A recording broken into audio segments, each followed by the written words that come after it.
if you don't get these away from me, I'll like them. Okay, we're on. We're live. Okay.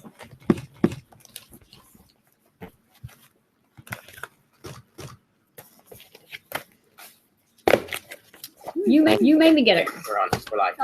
See, that's what I'm talking about. Okay. It's a loop here. And you're sure you're using the right? No, I'm not. I did. If you alternative. No, that. Oh, you know what it was? Alternative click. Yeah. I know what it was. Yeah. What is it? Yeah. How do you get the input? Output. Yeah. Are you sure you're using the right? No, I'm not. I did. If you alternative. Oh, you know what alternative click? Yeah. I know what it was. How do you get the input? Output. Output device, the input device. It should be this. This one. But do you have it open more than once? Do you have the stream open or something? I think so. I go.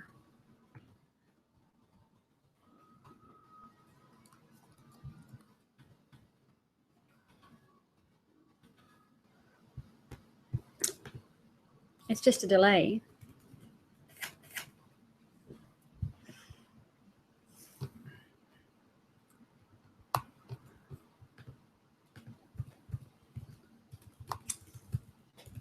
Right. So the question is why is the audio delaying? Right. Oh, we didn't check this here.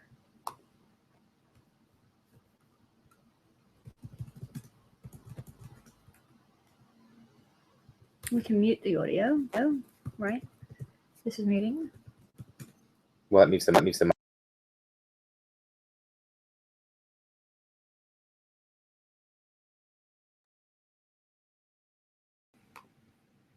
And I'll turn the speaker on. See if that is what is delaying it. Okay. Can you hear me? Testing.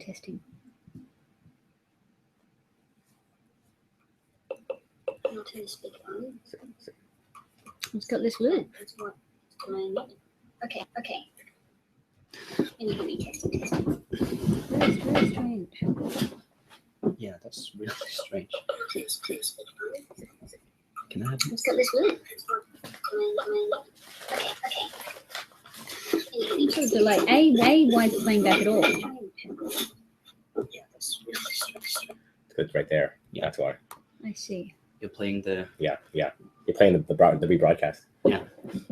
You were recording here and broadcasting in another window. Sure. So. Okay. Niels,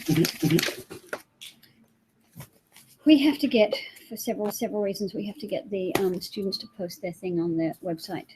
On how stuff is made. Can you call 1-on-1 and see how we can get the how stuff is made website going?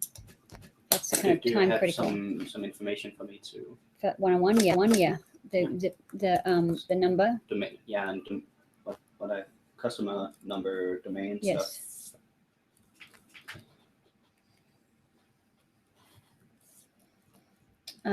Did you anything from Brian Dimick? Oh yeah, the 3D drawings you've done, or he did. Did he send the SketchUp? Yeah. You put the tables in. He sent the SketchUp, and I did another one. Okay. And I thought it was better. Yes. Okay. But I haven't sent him anything.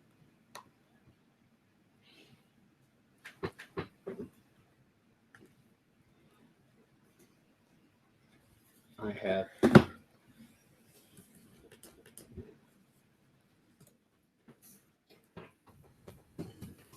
Okay. Just. I have these.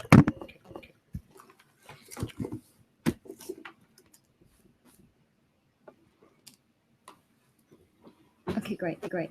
Should I send that to him? Or? Yeah. We need to talk about it. Everything needs to be white. And Sure. And they're actually not just tables. They're the other layers on the tables we have to do as well. And I'm just sending you the 1-on-1 stuff too. And then I'm going to focus on. Shit, I'm sorry. The customer number. is here. Yeah. I don't know.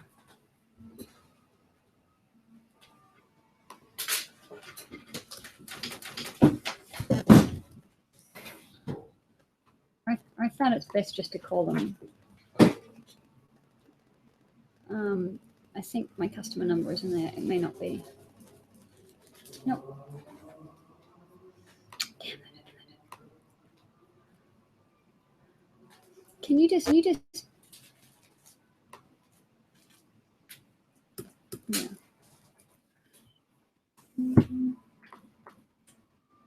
There it is. I sent it to you. Thank you.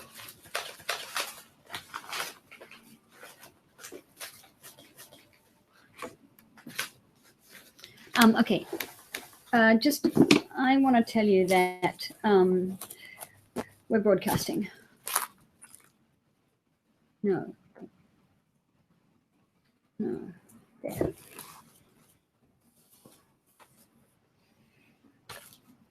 If I invite myself, then I can use the phone interface, right? Mm-hmm.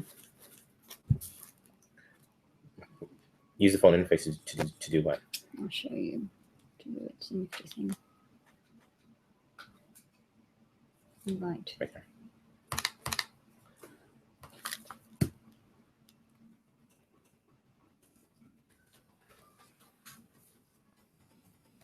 Really annoying.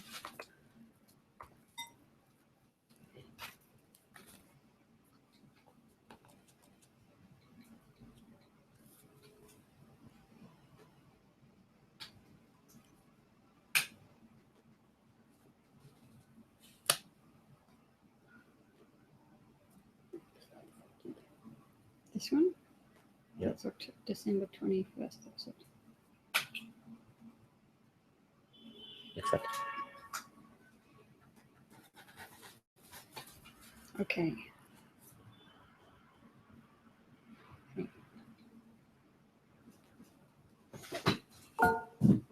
Where's the text box? Control text. Ooh, maybe there. Hey.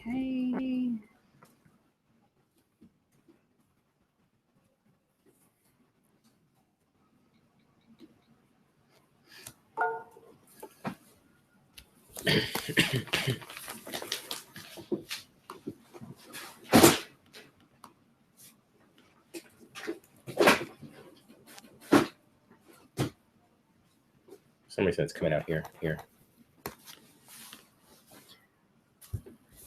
That's done. But I'm see because I think I'm in the wrong chat. Why doesn't it do invitations?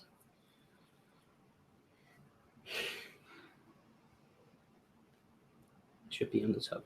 Should be in the top.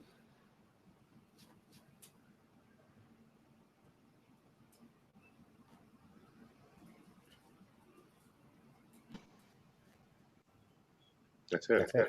Yeah. Then it's important that you turn down the volume.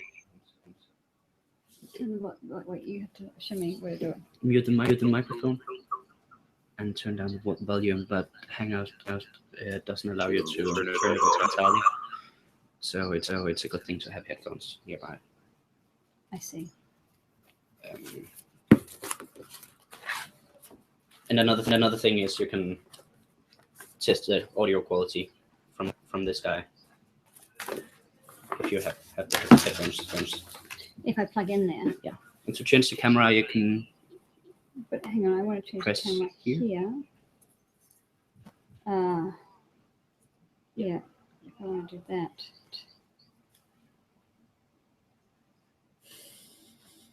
Okay.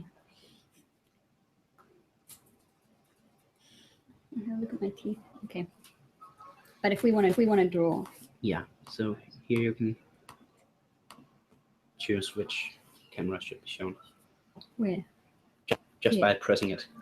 Yeah. Okay. Okay. Yeah. Okay.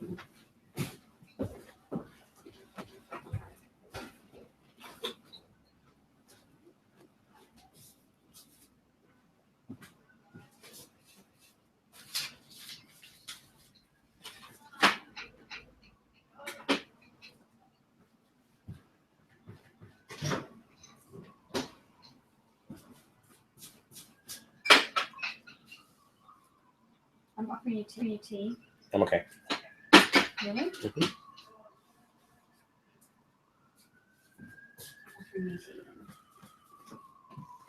No. Life is good. All right. So now, all I want to do is go quickly through the Environmental Health Clinic and Wellness Accelerator collaboration Okay. projects. Aside from that's actually kind of the methodology that I'm developing. I wanted to tell you also that I got offered, and I don't know what's going to happen with it yet, but I offered a residency in the DDC, In the DDC. Department of Design and Construction, which is the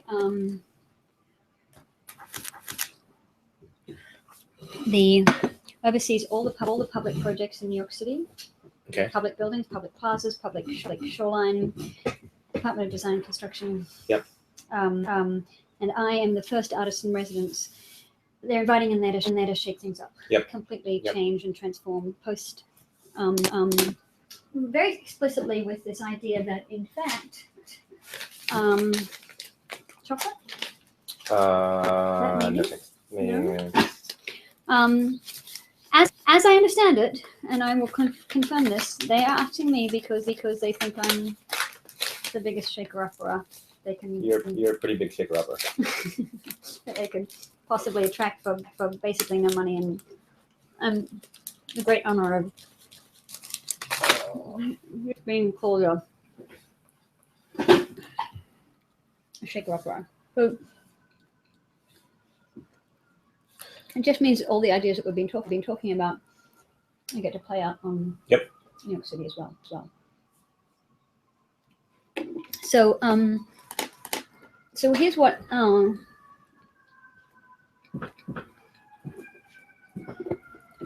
methodology, if there is one. Can you show us that Yeah. the exhibition plan?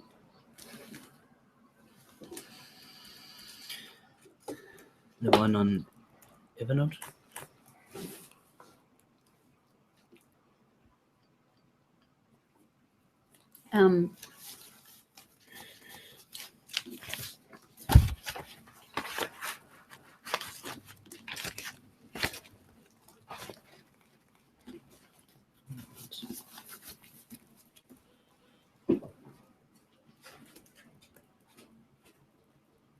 I say do the coolest projects first. That's what I say. The coolest project that I'm excited about. Do the coolest. I mean, Sexy wins. Always does, doesn't it? Sorry. Is Serious. it? This is Yeah. serious. So Cuba's cool. Cuba's cool. So I'm doing this Cuban muscle crisis. Cuban muscle crisis. Is that what you said? I knew you'd like that.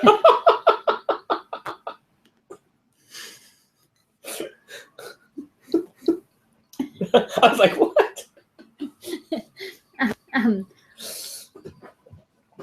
I think the Cuban muscle crisis is a great framing by itself. I'm very excited by it.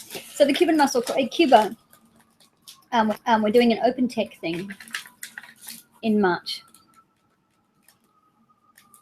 And, my question is the same question that we have with the Wellness Accelerators and with the Environmental Health Clinic generally, is how do we improve the human environmental health at this moment of great transition for Cuba. And so the two projects we're working on is the peer-to-peer project and the tractor project and the Tree Cloud project. And I'll tell you why. That is on the. Can I do that if I'm doing that here? Mm-hmm.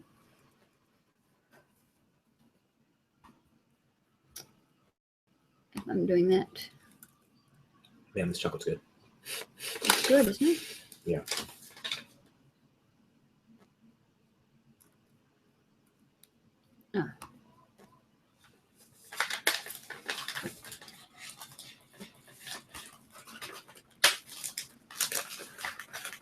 gallery plans PDF. Is that what it is? No. It's called New London Exhibition Yeah. in your lab book. What is this one? This one, gallery plans. This is. That's the issue is, and is these are the ones that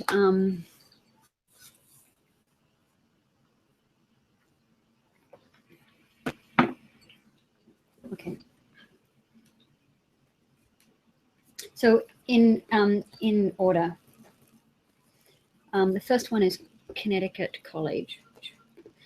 This idea of having an exhibition with all the projects that we want to do, right, to improve the human and environmental health in and around Connecticut College, using the college as a you know, and what colleges are for, you know, to demonstrate intellectual leadership, to explore new ideas, to do research and the development of ways that we can actually contribute to the common good, which is what, you know, the proxy that I use for the common good is human and environmental health, measurable proxy. So there's a couple of things that have developed around that.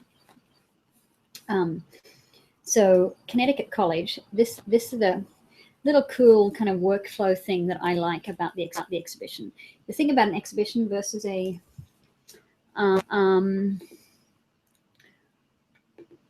community meeting versus any kind of meeting is that, you know, it's you can have a number of events in it, right?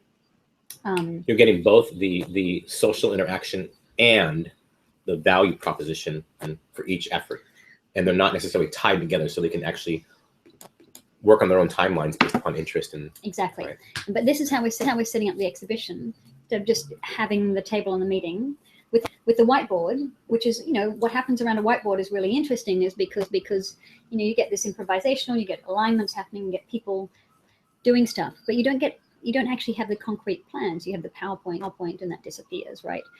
So what we've designed is this combination of a whiteboard and exhibition space, right? So do you want to pull it up?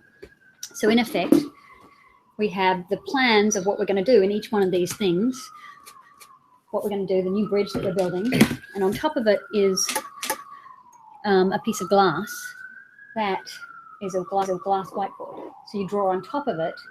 So you're actually responding to the actual thing, and you have the meeting. So you have the improvisational kind of, you have the meeting around the plans, and you scribble all over it, and you erase it, and you do all the kind of messy work that you do on a whiteboard.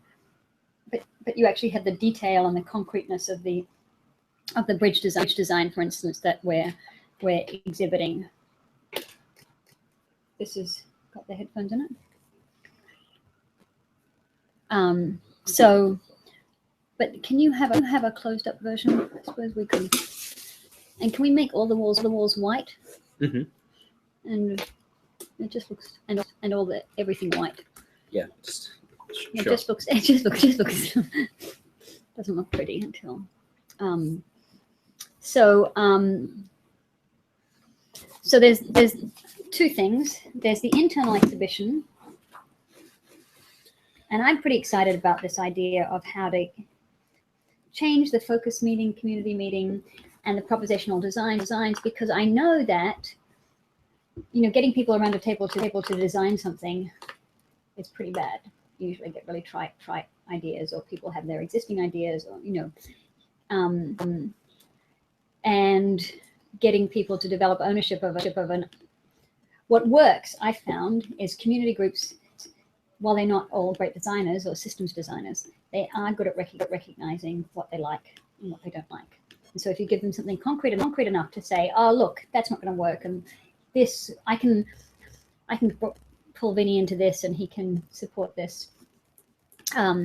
If you give them enough concrete detail, you can actually get real community input that works. And if you line up a couple of different propositions, you can get very clearly what people like or don't like, and how they can adapt or move that into. See, I actually don't like the frame around it. You know. No. I think we have this frame around here. Yeah, the frame makes it look too window. But if you, Wasn't that part of the metaphor? it was, but these windows don't have a frame around them, right?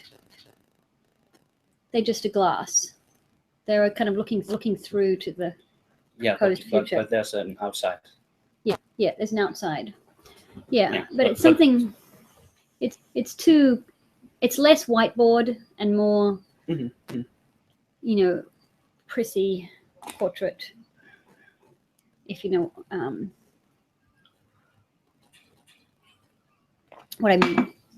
So even so this is a theme that we're putting through all of the exhibition. It's actually images you can write on. So we're doing portraits of people with pollinators around them, and inviting people to sort of draw what the relationships are between the people and the pollinators. And this is kind of a break. This really offends the exhibition sensibility.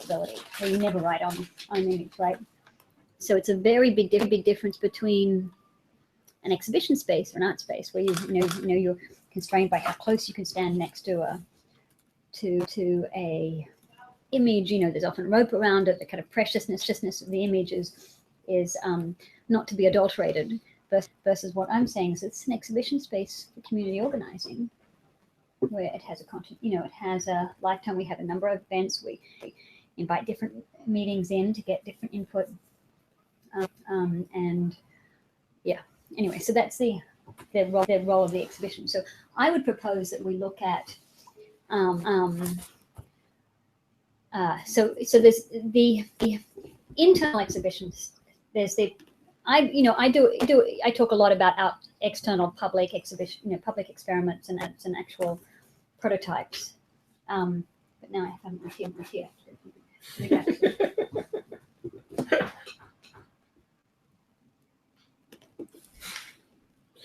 So is it recording this? It's recording this also? Mm-hmm. The two streams? Yeah. And they're both full streams? As full streams? Yeah, in the sense of when I do playback, I can look at either stream? No. Okay. You can look at the stream. That's live. That's chosen. Oh, okay. So it's so it literally records what's on the screen. Yeah. It's not recording both streams. No. Okay. So what we did yesterday was we were sitting in one of the bigger rooms, and I ran around with my phone capturing the close-ups, and then we have my computer capturing the scenery. Yeah. Got it. Yeah. Good. Got it. It's to avoid editing afterwards. Right. And syncing, and yeah, we're never getting it done if we need to do a lot of editing afterwards. So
What are you thinking?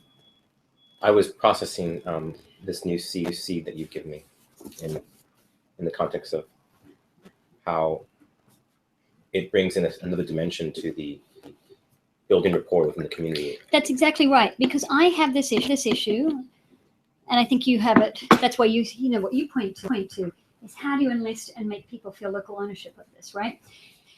And I know that people love and are charmed by my ideas, but getting them to really own them and want them, and not see them as, oh, that'd be nice, but not really practical, not really, they can really feel like they can. Yep.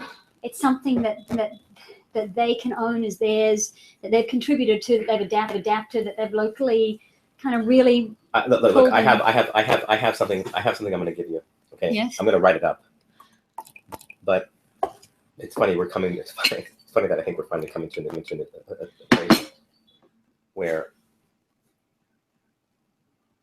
on a personal level between you and I, I've always wanted you to succeed at the implementation and operation of your ideas, which you have been challenged with for a variety of reasons, because they require more than your practice of professional study and academia. They require actually people and money and time. Right. And those things are outside of academia. Academia are sometimes hard to get.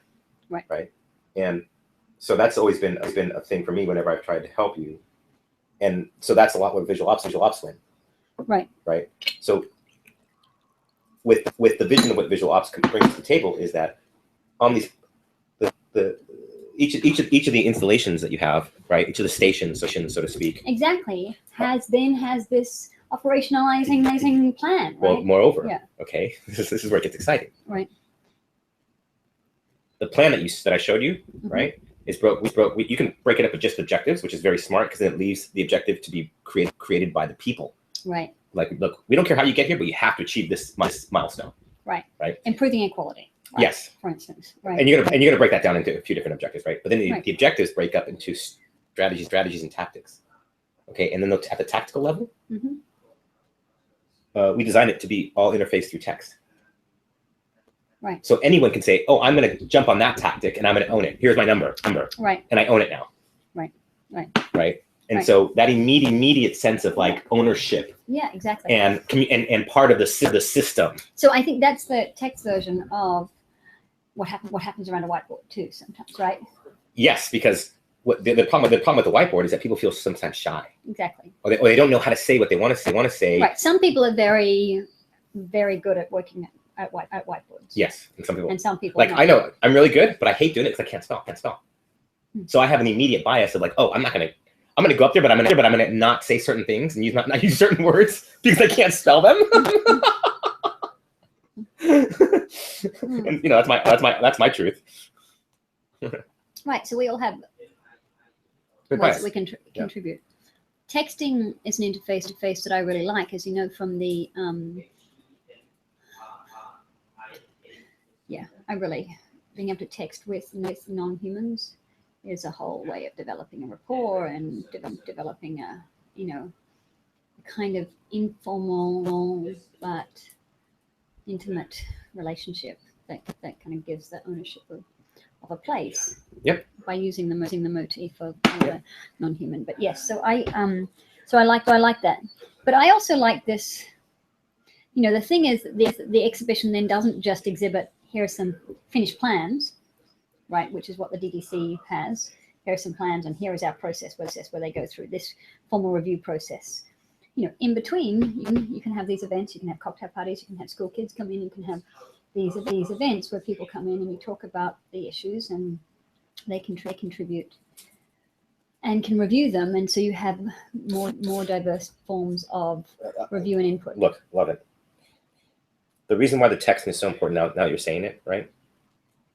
The ideation when it comes to the glass and doing that is analog. Right. And so that's great for that immediate discussion. Right. And hey, what do you think about this? Let me show you this real quick. Right. But that's going to turn into something. And that's the problem, is how do you take that something that it turns into and make it actionable? Yeah. Yeah. Right. With the text, guess what? You have to actually put it into words. Mhm. And if the words can get indexed in some system, then now they're going to be part of. They're going to be tracked, and we can have reference, and we can have measurement, we can have impact. Right. Right. So you intend. So we're gonna use visual ops for. Well, now that you're showing me this, I mean, so I already have all that. Like I have this interface called Amy, the advanced idea management interface. And what Amy does is you talk to Amy. You say, Amy, I want to do this, and Amy manages your idea, and then places it into visual ops. So I can call Amy, I can text Amy, I can email Amy, right? But it all goes back into my contribution, regardless of how I get it in. That's fundamentally working already. So Amy is who? Just the cloud. Just my assistant. Can we give Amy a personality? Yeah. Amy works. Show me Amy. Introduce me to I haven't Amy. used Amy. Let me see if it's still on. I haven't shut it off, I think. But let's just check. Because can I tell you, in the other one I'm doing is in the Bronx, Cop City. So you can see here. First five. What are ideas? First ideas are 47. Go to Florida, develop pitch deck, raise 5 million. These are just things that we started doing. I hadn't been assigned a mission yet, so it's been very tactical, right? From a Do you use standpoint. Slack? Yeah. But this is different from Slack, right? Yeah, because Slack requires a smartphone. Mm-hmm. So you may be in Africa, and all you have is a text-based device. You know what I'm saying? Amy could exist in Slack also. That's easy.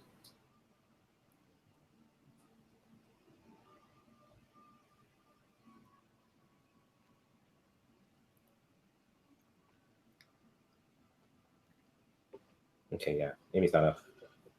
But I'm going to talk to Paul because I see something now that I didn't see before.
I can leave in 30 minutes. Okay.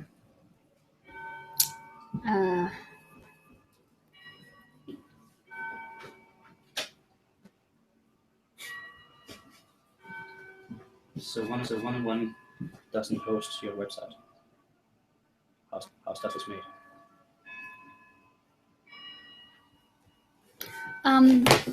It's Well then, it's Gandhi SAS. shit. Is it? Yeah. Gandhi has it? I don't think Gandhi does have it. Okay, well, can you call Gandhi then? Gandhi. Maybe I do have it. Sorry. Is it howstuffismade.org? Mm-hmm. Yeah.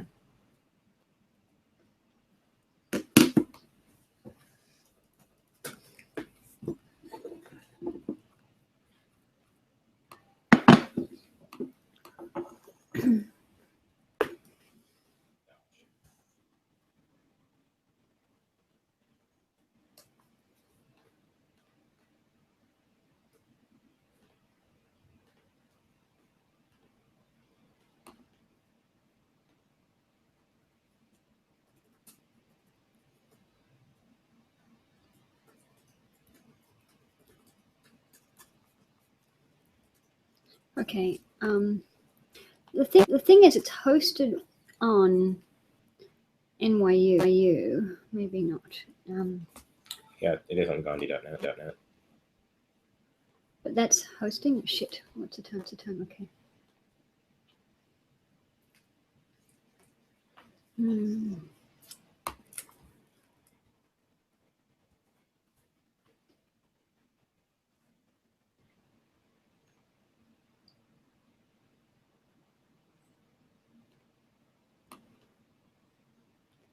Oh, but Gandhi's in Paris. Yeah, but they're actually based in San Diego? in San Francisco now. I think they have an office in San Francisco. They were interested in hosting, and the One Trees thing you can see here. I just sent you something, Neil. So Okay. that is, I checked again. Sims account with the username Nat. That's the One Trees one. That's the one I was looking for. Oh no, can we leave it open? A little bit of fresh air. That I'm one's sorry. open already. Okay, don't worry. Thank you. Don't worry. This one.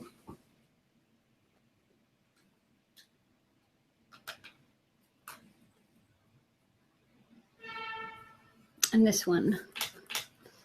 Neil's. Both of those are what I have.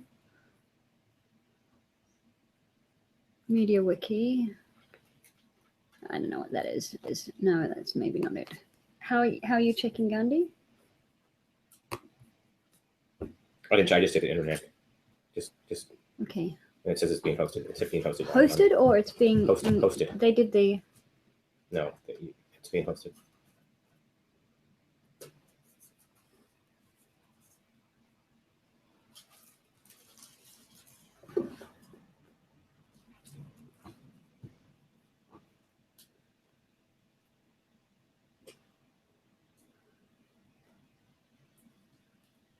Okay, I gave you everything I have on Gandhi.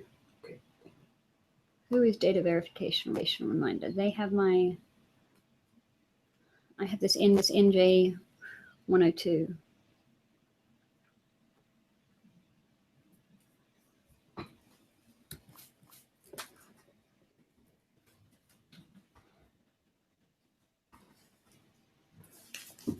Okay, so dear Marvin.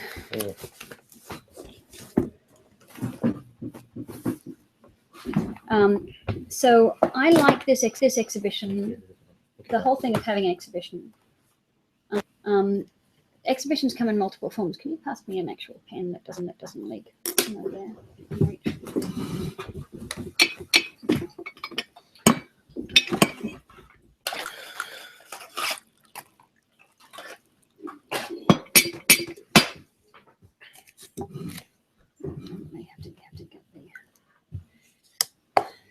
Have you had a look through the Toronto website?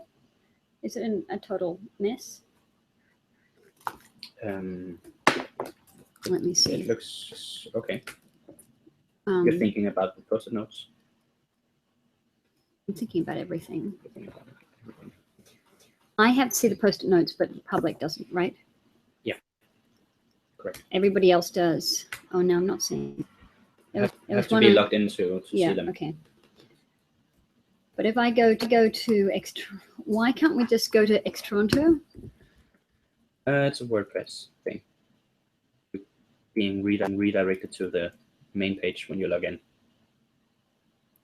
I see.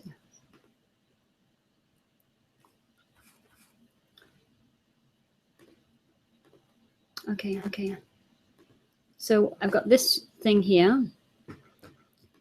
We need to do this.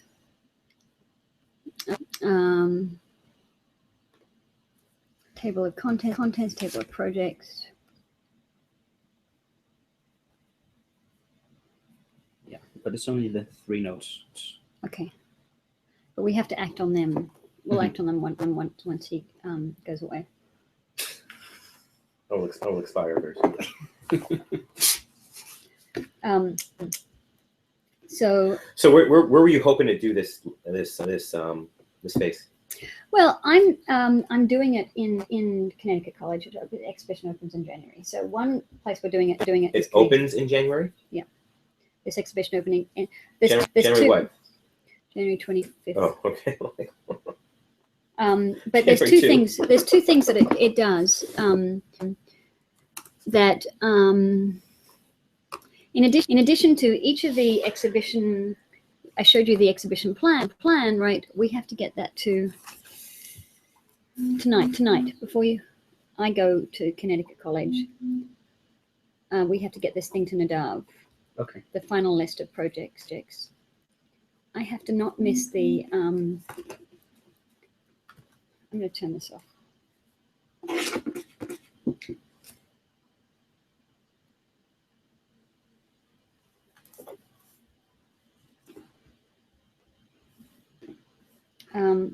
Could you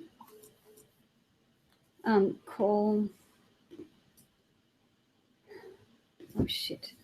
I have a 4 o'clock. Hi, Anna. Hi. Yeah. Hi. Could you give me 15 minutes? Yeah. Okay. Thank you. Bye. Yes, I did have a 4 o'clock with Anna about a book project.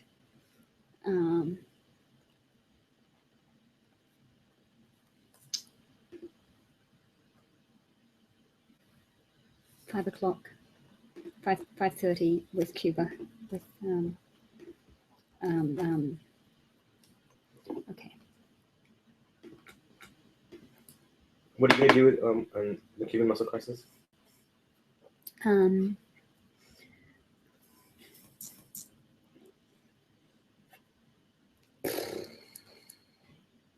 5:30, 7 o'clock. Randall, Louisiana. Okay, so the exhibitions that I have currently are Connecticut College, and probably one for I'd like to do one for Niagara. I'd like to do one for Lake County. City Hall. We develop an exhibition of exhibiting some ideas, projects that we would think about. With Niagara, my first thing is because Niagara is the home of electricity. That we do a huge two things.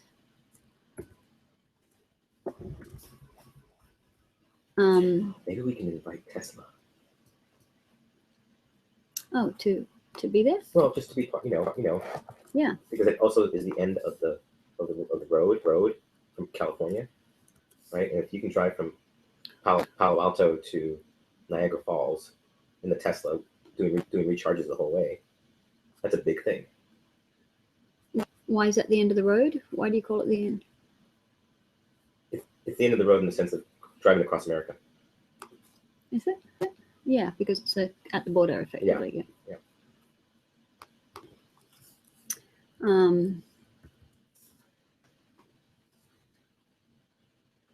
But in terms of there's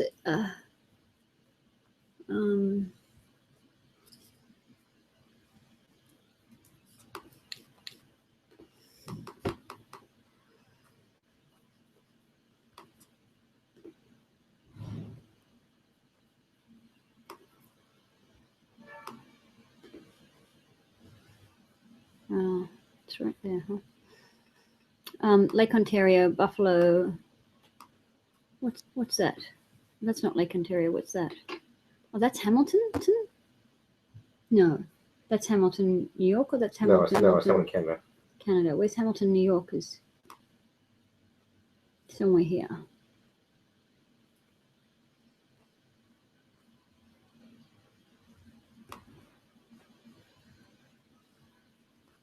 Okay. Environmental Health Clinic here. Burlington here. Burlington is really near Montreal. I didn't realize that.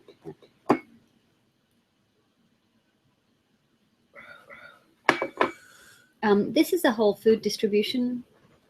This is the Adirondacks, the biggest wildlife, biggest national park. All national parks in the US can fit inside the Adirondacks. Mm-hmm. What? It's incredible. It's the biggest permanently wild place in the US. And I'm working very closely with the greenhorns and the whole issue with farming, and there's water-based transportation and the Erie Canal and the Lake Champlain, the Champlain Canal, New York Canal system, to allow water-based distribution all through here. The whole reinvigoration of the water-based distribution, so we distribute our food in diesel trucks that are dangerous and deadly, and reinvigorate the water, which is the great. All right. So help me understand this. The January thing. So June 25th, you're going to open this exhibition. Yeah, it's just that this is a model of how I go. The environmental health clinic goes in. What we do is we have an exhibition. We form this Doctors Without Disciplinary Borders, which is the advisory. All of the, at Connecticut College, it's the academics, it's a couple of people from food services, from grounds, from the local bridge maintenance, from the Naval Academy that's there, Coast Guard Academy that's there. And I teach them about how their expertise can apply to improving local environmental health in human and environmental health in and around London, right? So we're doing these projects that are, some of them are quite big and ambitious, like a whole new bridge, and it's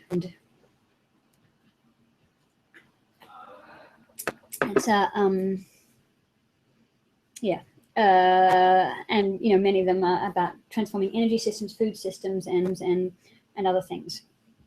Okay, so I'm putting my phone away. You're putting yours away because we've got 10 minutes left, and then Go. This process is you form Dr. X. That's these local advisory boards, Doctors Without Disciplinary Borders. I give out honorary doctorates for people. I talk to them, interview them. We nominate people, and we decide that they can contribute to this plan, right? We have the exhibition, which is a public process, and we preferably in City Hall or in some public place. It might be an outdoor exhibition, and we develop. I mean, the things that I'm really interested in is energy systems, food systems, transportation systems. And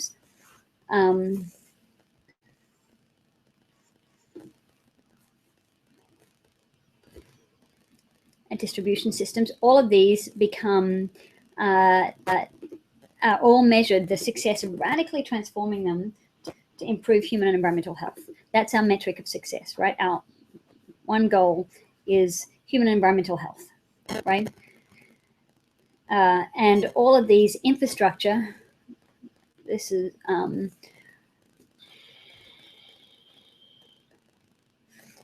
they're all related. There's a couple of big themes that come through here that are really important. Reintegrating vegetation back into the urban environment, big thing. We talked a lot about in Niagara.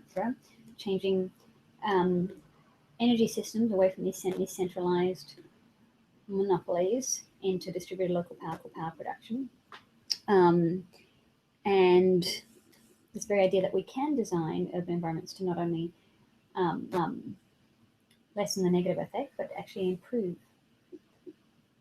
to be a net positive, right? So those are big game changers that people aren't talking about. They talk about sustainability, right? Sustainability is just doing less negative, reducing the energy use. And I'm talking about flipping the design problem is actually how do we increase water quality, increase biodiversity, increase human health, increase environmental health. That's what we're designing our systems to do, not to reduce the negative impact and reduce it. So that's the big design change, right? And that's what we're exhibiting here, concrete ideas to do that. So in Niagara, it seems to me that if we look at Niagara, that developing a set of initial projects that have to do with, where's it gone?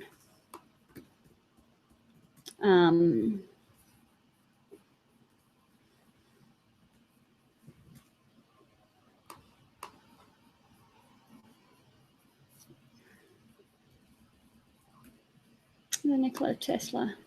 Let me go to here. Yeah. That would be nice if he ended up at that. That's what you're saying, ended up at the Tesla memorial. Right. I love Tesla. Wouldn't that be cool? That'd be cool. Yeah. And they get jobs, and they put some kind of Tesla plant there to have jobs. Well, the whole thing is that what Tesla is contributing is not just a cool mode of transportation. No. It's the distributed local power production. Right. You can have battery systems everywhere. You can have micro hydro everywhere along here. That each little, we've driven an industrial revolution with micro hydro. The first industrial revolution was done with micro hydro, right?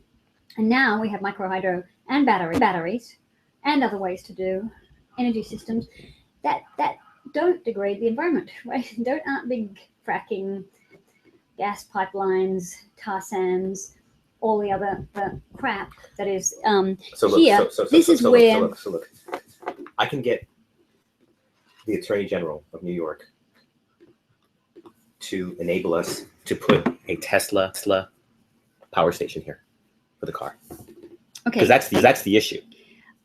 Can I say, yeah, we can do that. But I want it to be powering the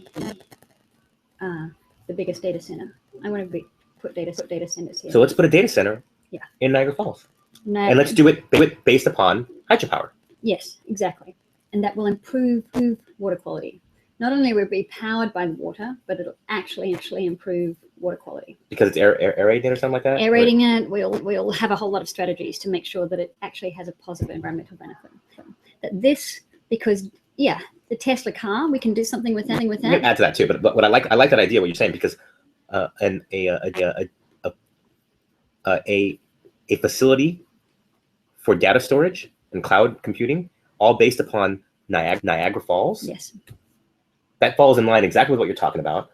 Exactly. I can get the Attorney General. We can get the mayor. New York mayor of Niagara Falls, because we know him very well. Mm-hmm. But it creates jobs. Mm-hmm. And it creates tech jobs.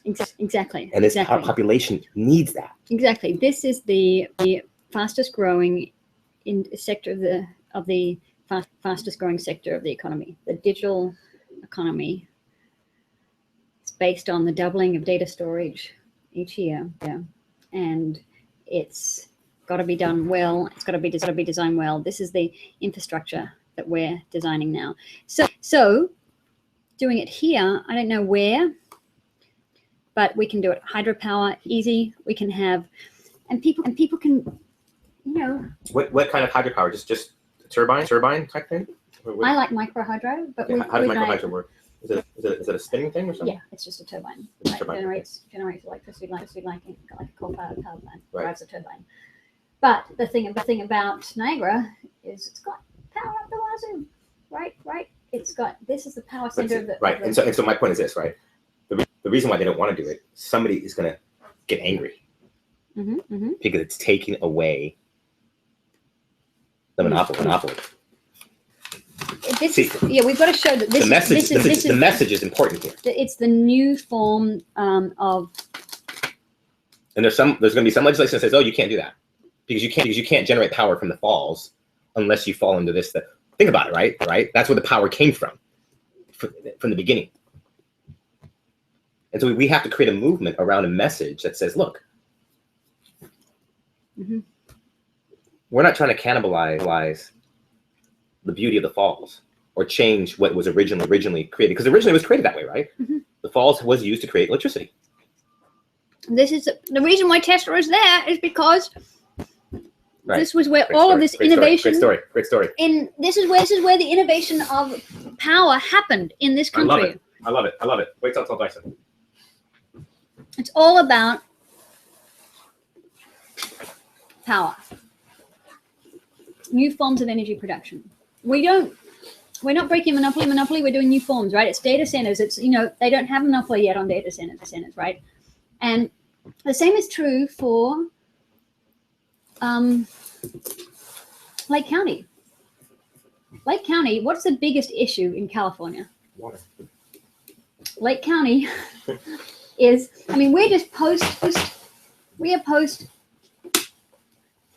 COP21. where we have to redesign energy systems, and this is the heart of energy systems design. We are just post COP21, where we really have to redesign water systems, and these two places are the intellectual hearts of water and power of this country. The largest natural lake in California is Clear Lake. What's wrong with you? Can you tighten this? Yeah. I'm giving you my big thesis. I got it.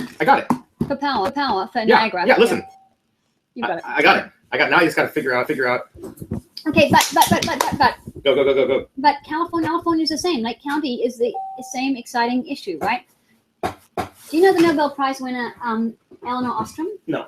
A Nobel Prize in economics, only woman in whatever. And do you know what her specialty was? What? Management of common pool resources. Limited resources. Shallow aquifers in all around. How do you get a limited commons, right? Water is the best example of this. How do you manage that economically? Right.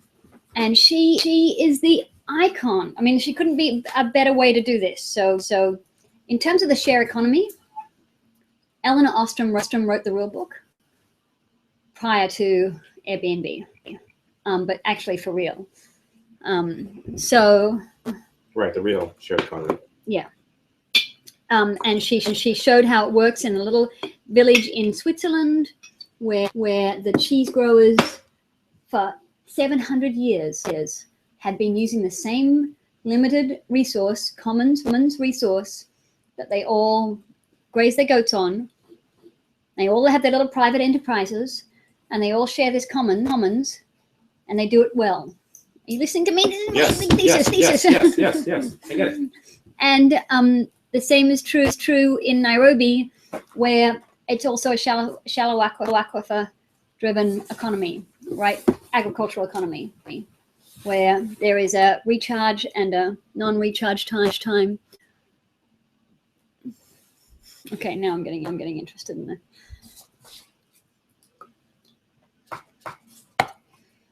Anyway, so Niagara, not only energy distribution, not only energy, new forms of energy, but food distribution too, because it's sitting in the heart of a whole. So my question is this. This is why we need the Icon A5 to land up there. That's what we need. Trust me, she hasn't sold it yet. I keep trying to talk to Lloyd. Thanks. I need it for both projects. Yeah, so do I. But we can only fit 2 people in it. Does she have a sport pilot die. license? Does she need to come though? She needs to fly it. No, she can't fly it. She's never here. She's never here. Okay. No, she doesn't travel. I mean, she doesn't have time. She travels. She lives on a plane. The woman lives on a plane. But she swims. Every day, regardless of where she is. Okay. You saw a little glimpse of visual ops. I did. I'm gonna get that to the next stage.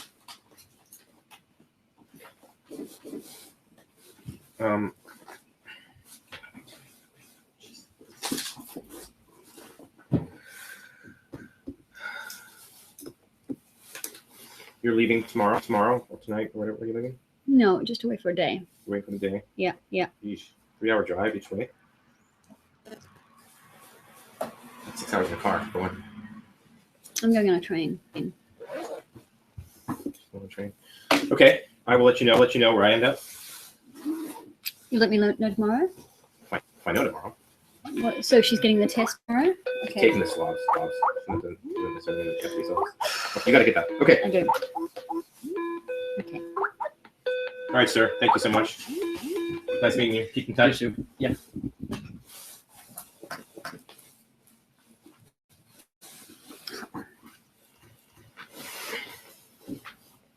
Okay, bye. Bye. Talk to you soon. It's a great idea. Good. Send me some notes. Exhibition plans. Hi, Anna. Hi. Yes, no, sorry. lots, too many exhibitions to plan. That's what I'm saying.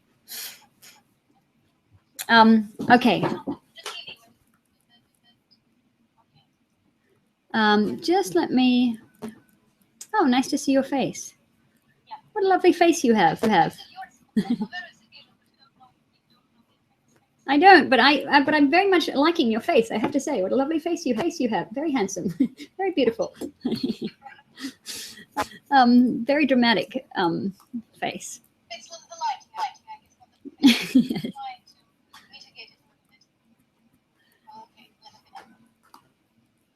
Okay, I am just Niels. This is still running, right?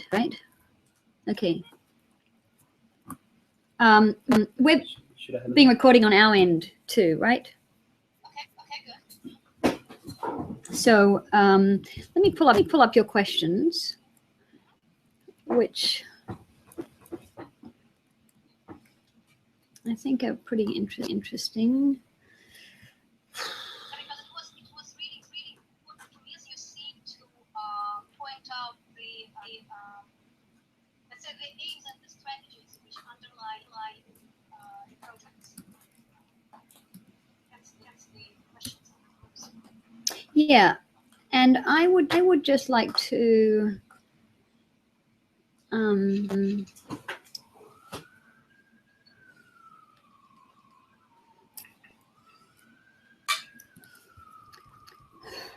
pulling them up, and I'm pulling up. There's actually a journalist that was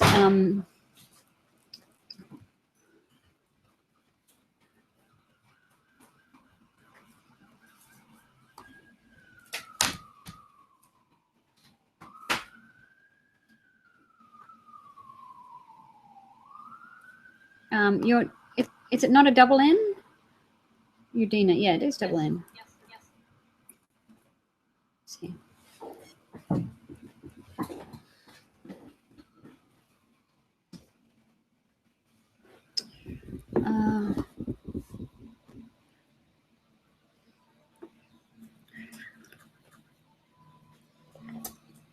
Could you check? I'm just getting something from Sanjeet, and I've made this Google Drive that he said is not on there.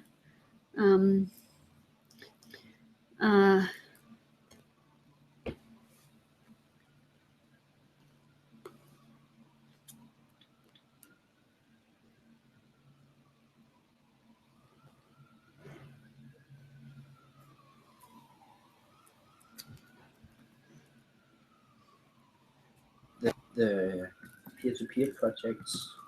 Yeah. Other things. Are in there. It's not in the mail. No, but it's in the if you go to my Google Drive, can you go to my Google Drive? No, you can't. If you can. Yes, I can log if you in. Can log in, yeah. Yeah.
Brianna on.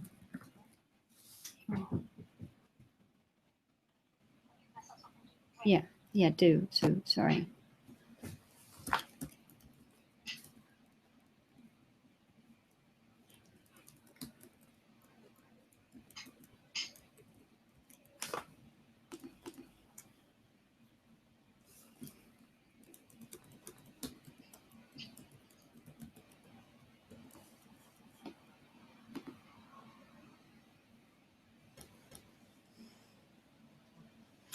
1607723. 1607723.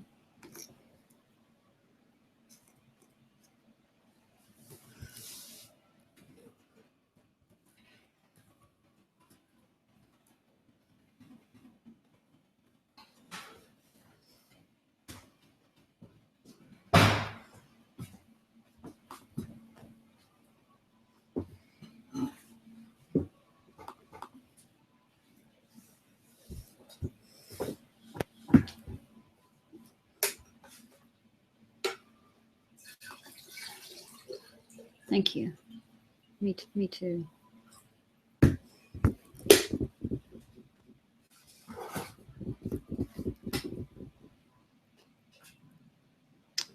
Oh dear. I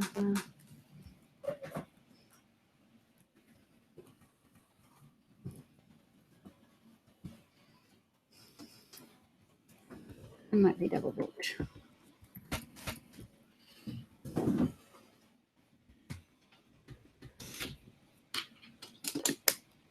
Mountain time is 1 hour or 2 hours behind. Can you check the Where? time in Boulder? In where? Where? Boulder, Colorado. Yep.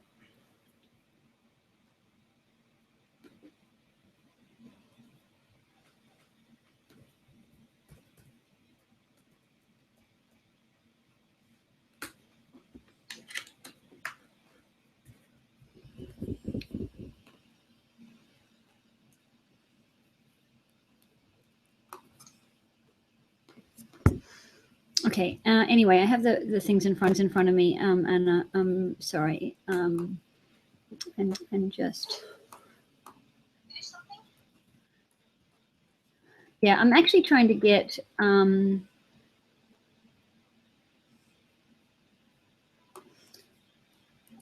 was a. Not that I. Can you 30 also? in Colorado, Okay. Yeah. so 2 hours. Can you city grounds? We have to call them back too. Care city. So there's this guy John Kiernan.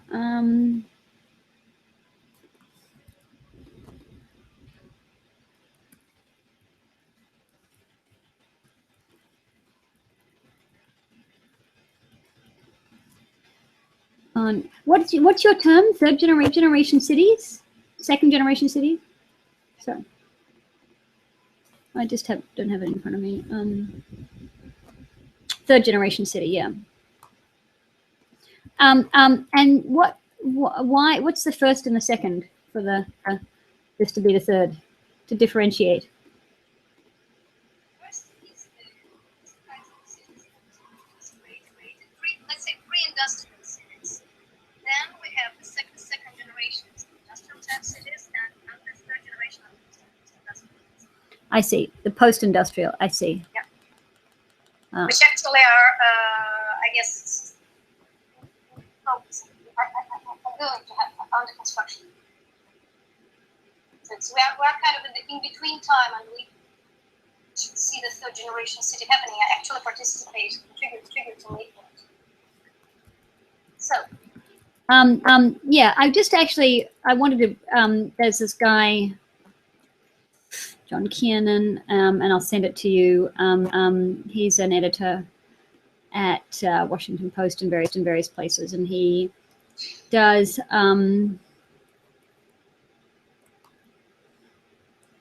should individuals, I mean, he's talking about a caring city. How can cities design programs that care for people in need while also encouraging self-sufficiency? How can a local community strike the right balance between care services provided by the government versus nonprofits, charities, and religious organizations? How can local authorities encourage citizens to be more caring? Should individuals who care for their children or other relatives receive financial? So this whole rhetoric of care, which I think relates a little bit to agency, right? Because of course, and it's not the language that I would use. So I'm just bringing it in there because I think I should explicitly sort of position it in relation to, to be able to care is to exercise one's agency, because people do want to, you know, the trite response that you get all the time from these undergraduates is people just don't care about the environment, right? And it's a weird and confusing framing that I don't know what people are actually trying to achieve through that, but it's exactly what I'm trying to, you know, if your first question is about the crisis of agency, Can you just get closer to the mic? Okay, this mic. Okay. I'm going to put this on here. Can you put some more hot water in there too? Yeah, and in fact, you know, put another couple of tea bags in there. This is Neil's, who's a wonderful visiting student. Hello. Doing a master's in technology and design, and invaluable. Co-conspirator. I'm trying to recruit him to live here happily ever after, but Are you based in Long Island City? No, I'm not. No? I have a project there, and I have another project about to start there. Interestingly, and perhaps I'd like to talk about it because Long Island City is where Socrates Sculpture Park is, and where Noguchi Museum is, where I've done exhibitions at both, and which it's kind of a strange little chunk of New York City that is both the kind of Silicon Valley of commercial food production and the cultural center where PS1 is, and Noguchi and Socrates and the Sculpture Center and a few other places, yet it's not Manhattan, right? It's not the middle. And also stationed there is the Department of Design and Construction, which is oversees all public projects in New York City, public plazas, public parks, public buildings. And I'm the first, I'm just about to sign on to be the first artisan residence there to shake things up, to as they put it, I mean, which is not a very articulate thing. They have identified that post COP21 cities need to take leadership in terms of transforming our relationship to natural systems, and so the invitation is to form an alliance. I'm calling it a collaboratory between the Environmental Health Clinic and the DDC to change how public space is designed and managed, and to, you know, to the extent that I can, to radically transform it towards accountability to human and environmental health. So my very explicit thing, and the reason why I frame all of my design practices in terms of human and environmental health is because I would argue it's the best metric and proxy for the common good, right? You can get many people who are pro-development or anti-development. You can get people who are you know, trying to do economic regeneration and are pro-jobs but are anti-environment. You can get people who are, you know, interested in you know, left wing, right wing, whatever. You get all of these polarizations in a community that are a necessary part of a, you know, of a messy city, right? But no one's anti-health, right? So health is the metric that I choose and focus on to, if something measurably improves human and environmental health, then it's fine. Anything goes, right? In terms of design, spectacle, play, re-engineering, anything goes if it measurably improves human and environmental health. So that's the kind of metric of success that I use. Design goal. In fact, to state that more emphatically, it is this shift from the whole horrible rhetoric of green design and leads and this idea that that we can design our food systems to reduce the food miles and reduce the petrochemical fertilizers and reduce the pesticides, and we can design our buildings to be more energy efficient and to design our commutes to be shorter, and all of these things about designing to be less damaging.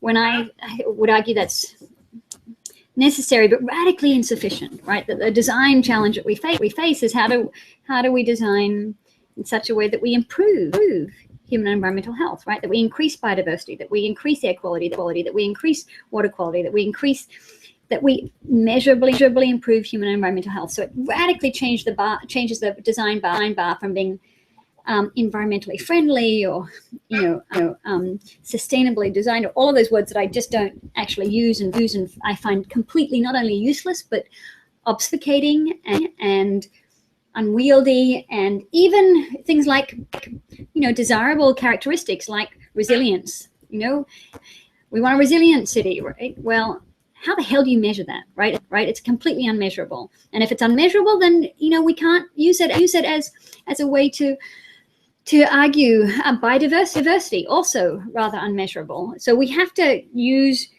terms that we can measure and are actually useful and have a robustness that do stand in for the common good.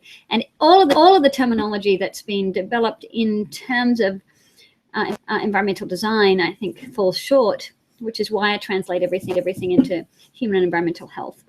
And that's, I suppose, the first step about addressing the crisis of agency, right, is to have, first of all, by having these clear metrics of success, right, human and environmental health being improved, then we can invite anyone to participate, right? All of us feel completely unqualified, right? That's what the crisis of agency is, right? It's like, what do I do? What can I do with, I've got no time and no money and I don't have the right degrees and I don't have this and I don't have the expertise and I don't have what, what could I do, right? That whole, throwing your hands up, that institutionally, individually, collectively, we don't know what to do, right? We don't feel like we're qualified to take on these big challenges that have been rendered in such a way that we can't design them, right? Global warming, by definition, you can't design it, right? Global biodiversity loss, global pollinator crisis, all of these issues have been framed in such a way that you cannot possibly design them. And I would argue that is a radical disservice to our agency, right? We have to frame and scope so that we can act and that we can aggregate those small actions into collective action. And so I would call this a socio-ecological algorithm, designing socio-ecological algorithms that do aggregate small actions into collective action and into what I call mutualistic systems design. So this comes out of, well, that's why institutionally, the way we take small actions and aggregate them is through institutions, right? They have the design intervention or the artistic intervention or the ephemeral performance installation. All of these temporal constituencies of cultural exploration are important, but they don't have the kind of durability that I think is critical for transforming and creating social and environmental change. They're rather about awareness, but not about effect. Exactly, and we have to get beyond awareness, right. I don't know a single person. Yes, yep. Everyone has heard about global warming, right? It's not as it's the awareness is not the issue. It's the agency that's the issue. So this idea of framing, and that's very much in the language and with the legacy of institutional critique, which I think is the biggest intellectual contribution of 20th century contemporary art production. This idea of institutional critique, which was very much focused on museums and what they exclude or what they take as a kind of the cultural record, and how they instantiate the cultural record and how they exclude particular minority voices and other forms of culture. But that generalizes into what I think the 21st century institutional critique is actually developing alternative institutions. And so the Environmental Health Clinic is an institutional critique of health clinics at a university, right? But people come with environmental health concerns as opposed to medical health concerns, and they walk out with prescriptions not for pharmaceuticals, but for things they can do to actually improve their local environmental health, to measurably improve their local environmental health. And so now we have 16 initiatives, environmental health clinics around the world, that institutionally can concretize and keep producing these local environmental health improvements that can aggregate into significant local and then larger effects. So that's one context. Another institutional context is pharmacy, which is spelled with an F. And I should probably share some images with you, or I can just send you a presentation with some of these images. But pharmacy is another institutional context. I mean, in terms of your how can normal people be given access to the data, how they can act and influence and improve the situation. And this question that you have is, I think the institutional context makes it legible how to participate. Anyone can ring up and say, I'd like an appointment at the Environmental Health Clinic, right? And it's like a clinic. They know how to use one, and it's kind of a familiar script. Ooze, which is another institutional critique, is zoo backwards and without cages. So it is about creating urban habitat for non-humans.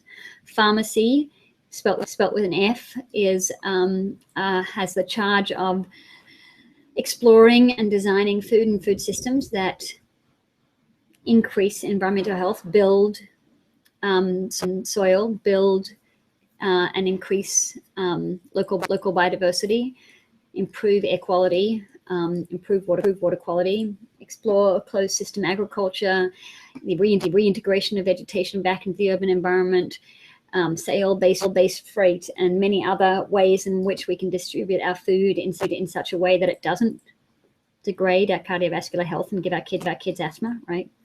We currently distribute all our food so that it destroys the health of our children and each one of us is. So this idea that we can in fact develop and design food and food systems that improves human and environmental health, increases biodiversity, again is a big shift away from the reducing negative harm to and the Cross Species Adventure Club is a molecular gastronomy supper club within that, which is another framework in which people can come and explore food and food systems that actually do this. So tongue first exploration. So these institutional contexts, I think, give people the capacity to understand how they can participate, how to structure participation, right? And the clinic, the Environmental Health Clinic, or the X Clinic as it's called for short, is quite simply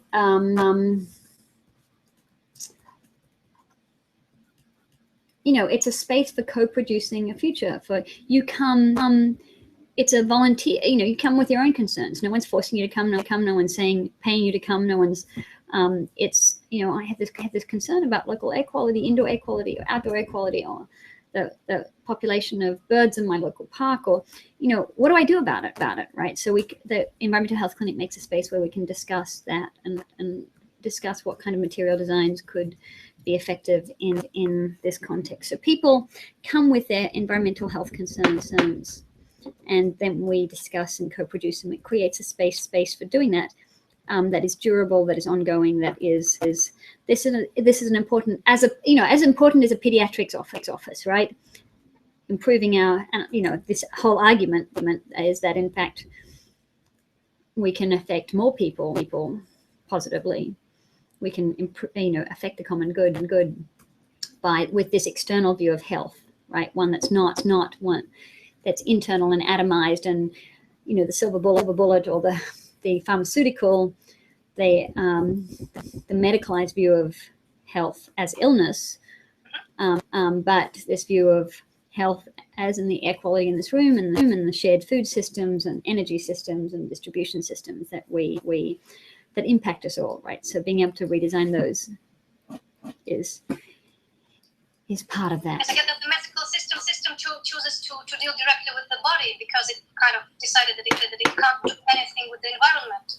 Well, right. You go the other way around. Exactly, and I think there's good news in my approach, and certainly I'm not alone in doing this. There's many public health epidemiologists, many people who are interested in preventative healthcare that see that in fact treating illness after the fact, this atomized, individualized approach to health doesn't work, right? Or is expensive and too little, too late. Whereas, if you look at the predominant diseases of contemporary times, asthma, diabetes, the breast cancer epidemic, colon cancer. I mean, these are all, the environment is implicated in every single one of the so-called lifestyle diseases that. And the good news about that is, unlike genetic predispositions, we can act on them, right? This external view of health is something we can design. We can address the ubiquitous lead levels in city, soil that is a powerful neurotoxicant that affects each and every child in this country. We must. It's not easy, but we have to figure out ways to do that. And so this external view of health has two great things about it. A, we can design it, although pediatricians or other people involved in conventional medical healthcare delivery, aren't set up to do so. So they can be your collaborators in a way. They can, yeah. And Ooze, Zoo Backwards and Without Cages, which is is a project I've been doing for a while, but I'm just doing a Ooze 2.0, which is the new version of Ooze. The funny thing about, so if we take the example of pediatrics and pediatricians in this country, every single child has lead levels tested at 6 months, 1 year, 2 years, 5 years, etc. So, but a pediatrician can't use that data, right, because of the privacy of medical information. So if they have an unusual, they're not comparing their population with their other populations. Professionally, that's not what they do. And B, even if they were, some do publish case studies, that's not what their job is.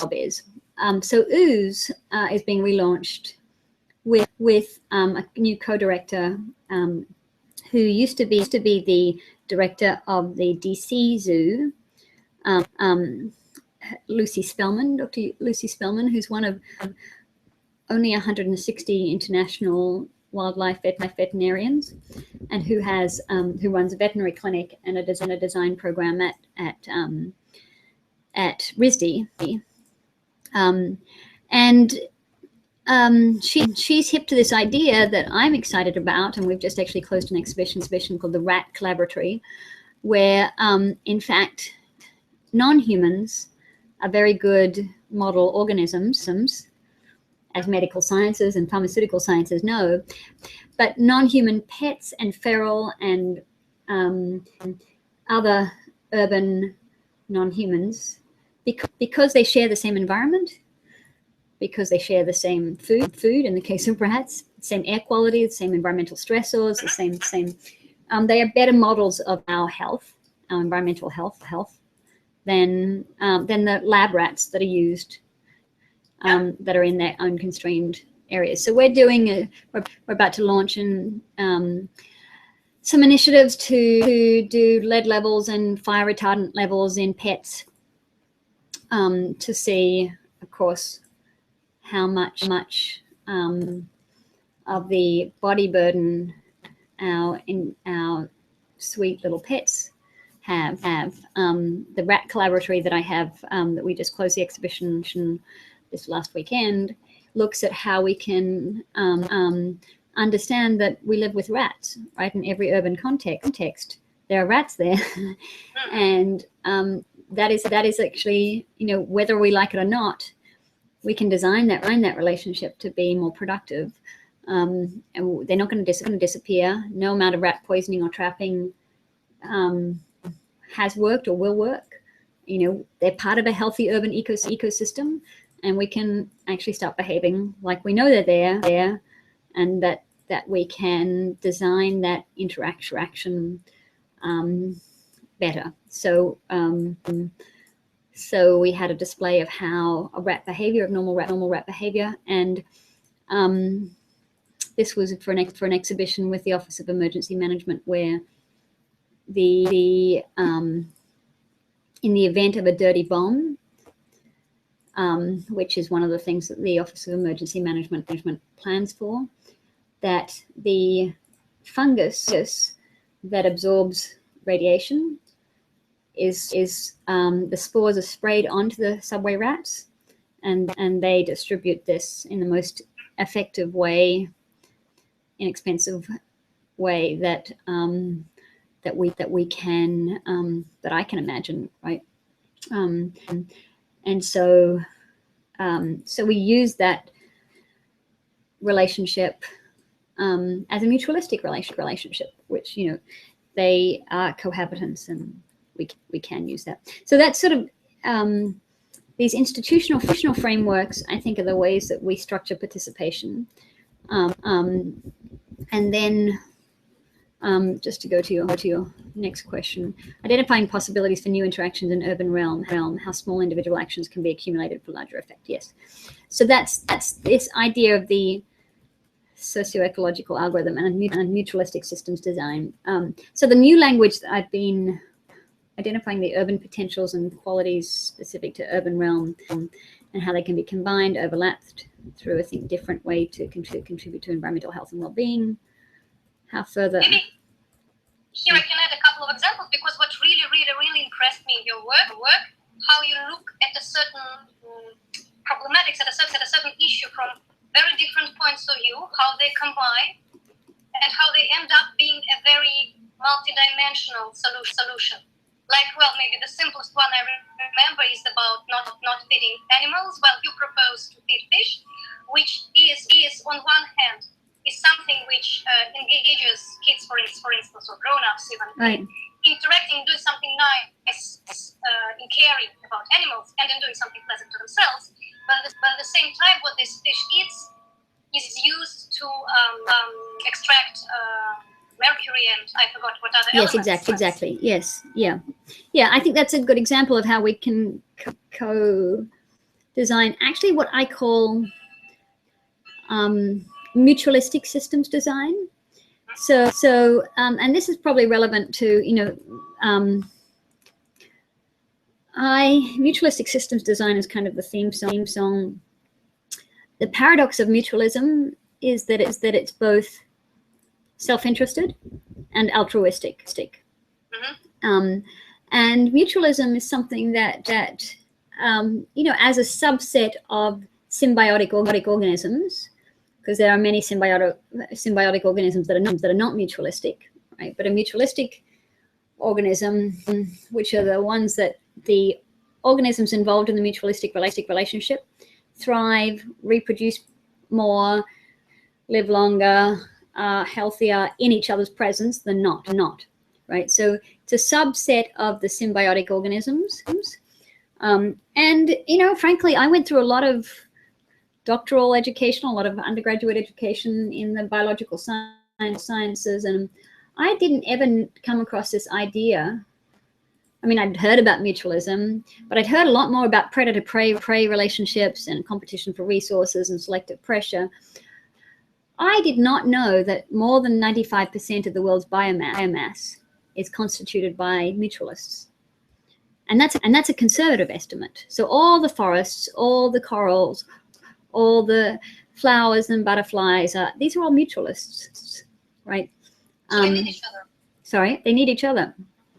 But they can survive without each other, but they do better in each other's presence, right? And that's the structure, that's the architecture of the world, right? Mutualism. Why didn't I know that, right? And when I test my students, when I test my colleagues, molecular biologists, you know, most of them don't know this, that the dominant organizational form in natural systems is mutualism. And that I think is a powerful lesson for how we design our urban systems as mutualistic, so that we're not doing cost benefit analysis, we're doing benefit analyses. Who's benefiting from what, right? So the example that you gave of the amphibious architecture array, where the fish food, the fish restaurant where you feed fish rather than eat them, has the pleasure of interacting with fish. The idea that they're there, the wonder of engagement with these natural systems, but then we're augmenting the nutritional resources for those fish, which their nutritional resources have been depleted by our urban designs, our hard edges, our lack of salt marshes that act as their nurseries, and so we've made their lives a bit more difficult. The fact that we could, in fact, share nutritional resources in this deliberate way, I think, is important. But moreover, actually use that understanding that we have of how nutrients move through the entire food network to chelate the heavy metals, the mercury and the PCBs from the fish. So by treating the fish's health with the same medical grade chelating agent that we would give ourselves if we had mercury poisoning, by treating them, we're also treating our own health, because of course we are fish are the biggest source of mercury in our own bodies. PCBs, the level of PCBs, the haunting fact is that the parts per billion concentration of PCBs in the Hudson River is the same parts per billion concentration as PCBs in the breast milk of American women, right? So the separation between our bodies of water and our bodies is not separate, right? It's actually there's a complex interrelationship there. So yeah, this idea that we have and are part of urban ecosystems, that we design urban ecosystems as if they are multidimensional, dimensional, and mutualistic interdependent systems, is kind of fundamental to my practice and what I'm trying to, of course, it represents the contemporary issue. It represents contemporary scientific consensus, right? The knowledge commons of science shows that we are a complex urban ecosystem. That nature isn't out there in little boxes we call parks, but that we are critically interdependent. So socioecological science, National Science Foundation has a big cross-cutting program on the descriptive science of socioecological systems, and I would argue that we need that viewpoint in order to design for and in socioecological systems. So as mutualistic systems, that's the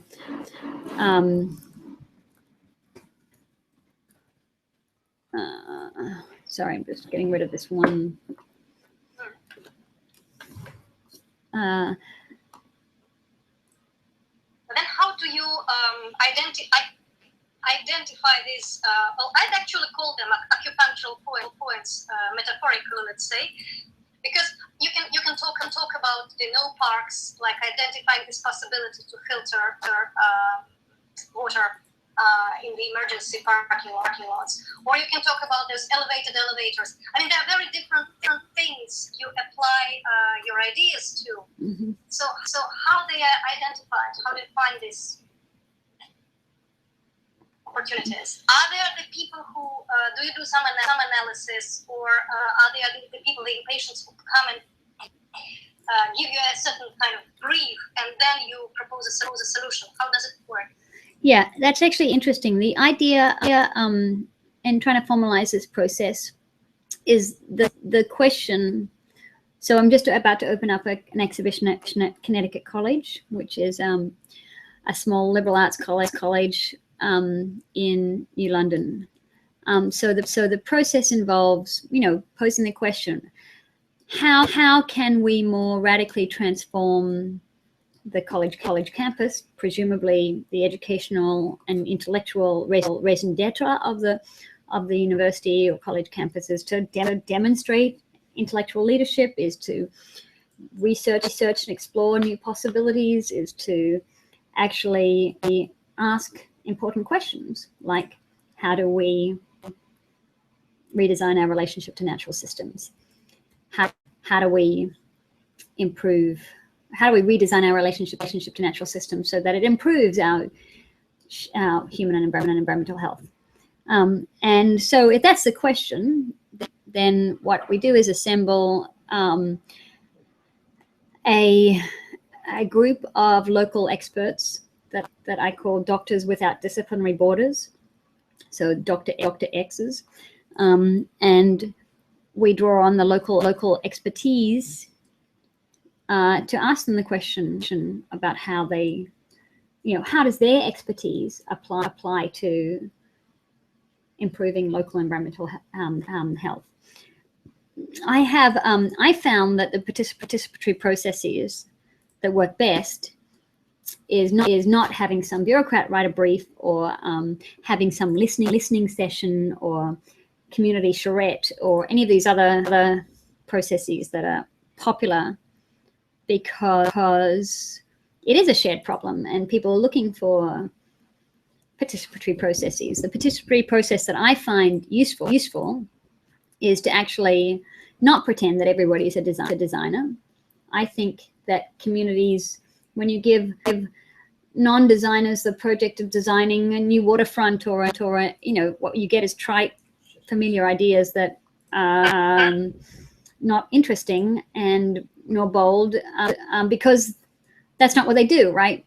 But I find communities are very, very good at, non-expert communities are very good at recognizing what they like rather than generating it. And then once you've got a set of concrete examples, they can play with that. Oh yeah, we need to put this boardwalk here because it addresses because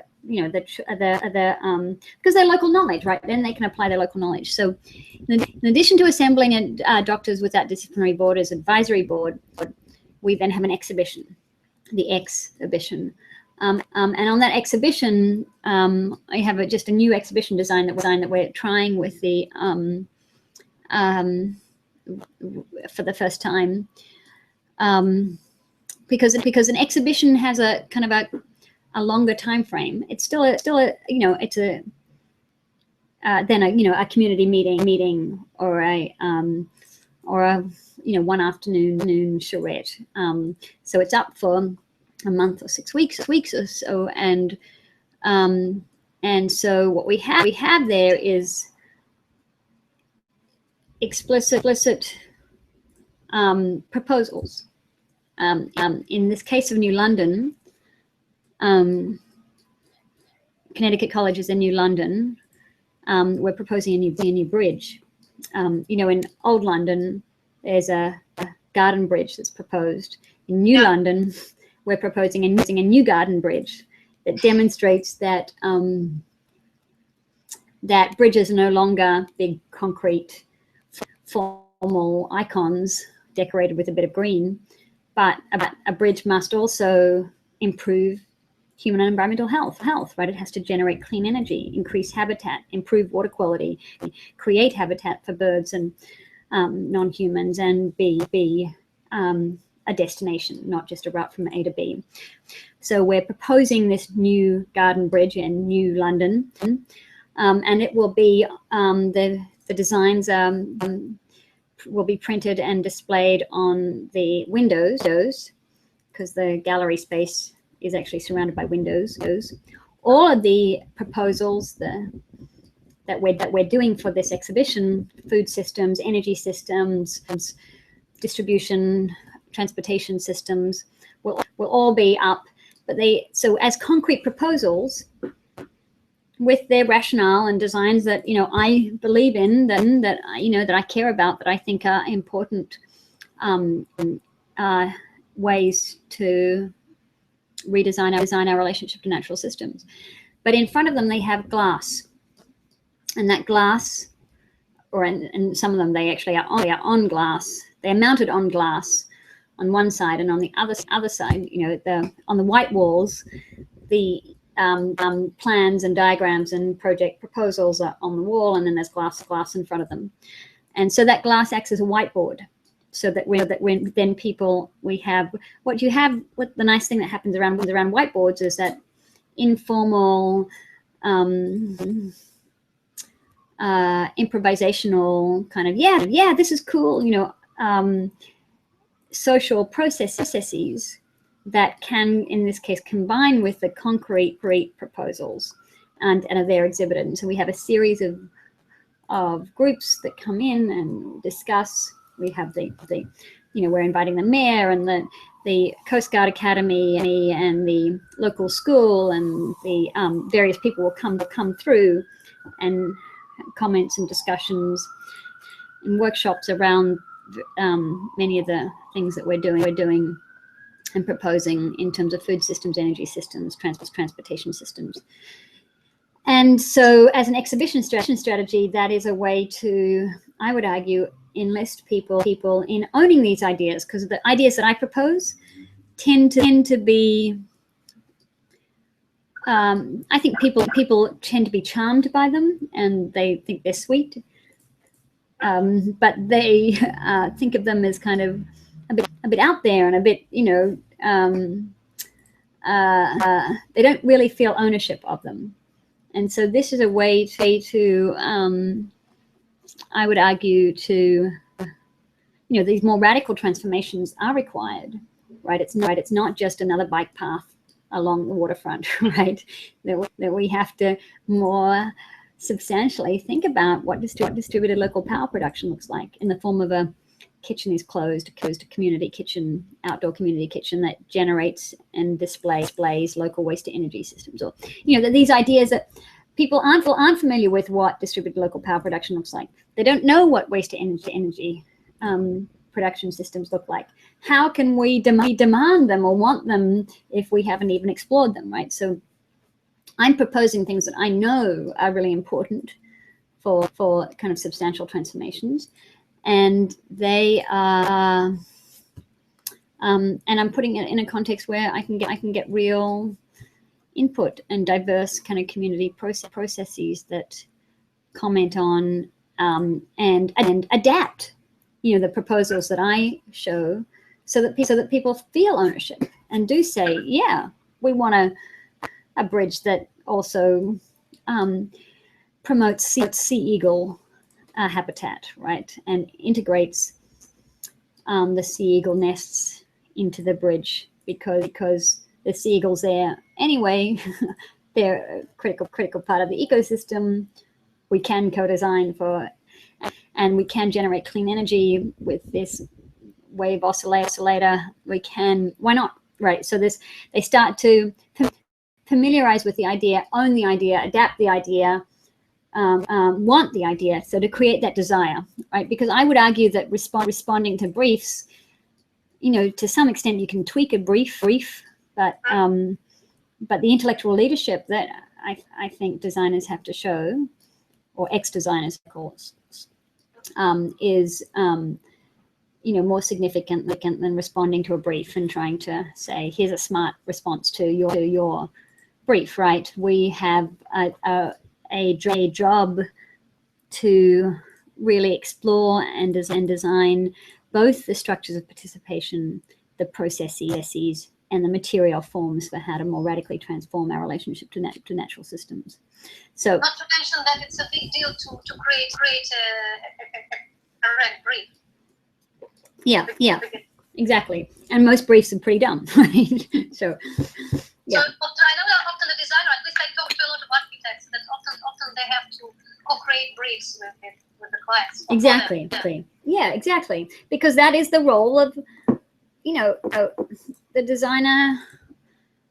The brief is the process of design is as much and who is involved in the design is as critical as the material that's used in the sidewalk or the these in a participatory democracy, how we structure participation matters, right? That's the conceit of a participatory democracy, that it is participatory.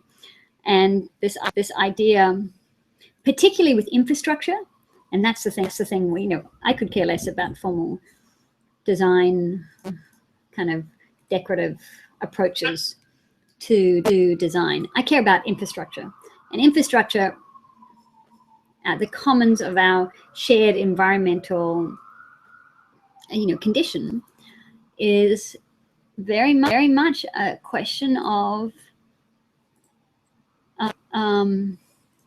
taking infrastructure is by definition invisibilized, right? And particularly engineers who as a service profession, design profession, think they have these invisibilizing, obfuscating ways of saying, oh, we're going to do a fluid computational model of this and tell you the optimal issue. They constrain, and of course no one thinks they can critique the technocratic black boxed processes. And so at least in architecture, there is a tradition of the architectural critic. In engineering, there isn't the engineering critic, right? I would probably be the engineering critic, but I made the choice that the best way to criticize engineering is to demonstrate alternatives, because it's a strange profession. And as an engineer, I'm not going to be intimidated by their optimization models and their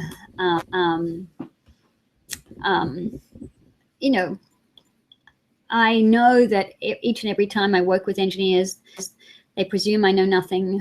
I'm an engineering professor. I most of the engineers that work in these big corporate engineering firms that are required to sign off. Understanding that engineering firms are by definition not innovative, right? They cannot be innovative.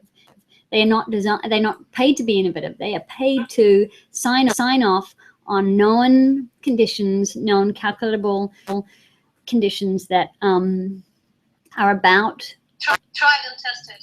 Yeah, that they can give a budget for, that they can sign off the performance parameters that they know.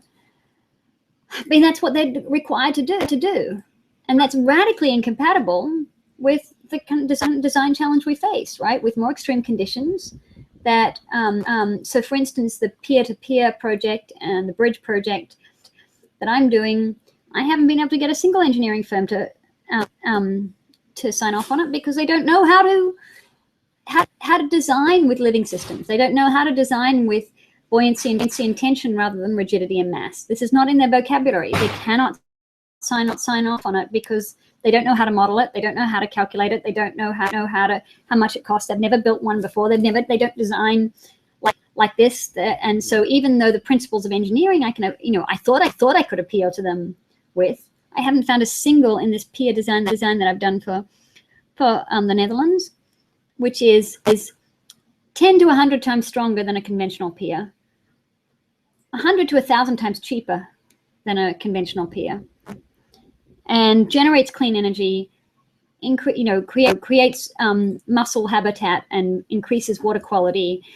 and promotes the biogeochemical processes of of a healthy urban ecosystem, in addition to being stronger and much less expensive.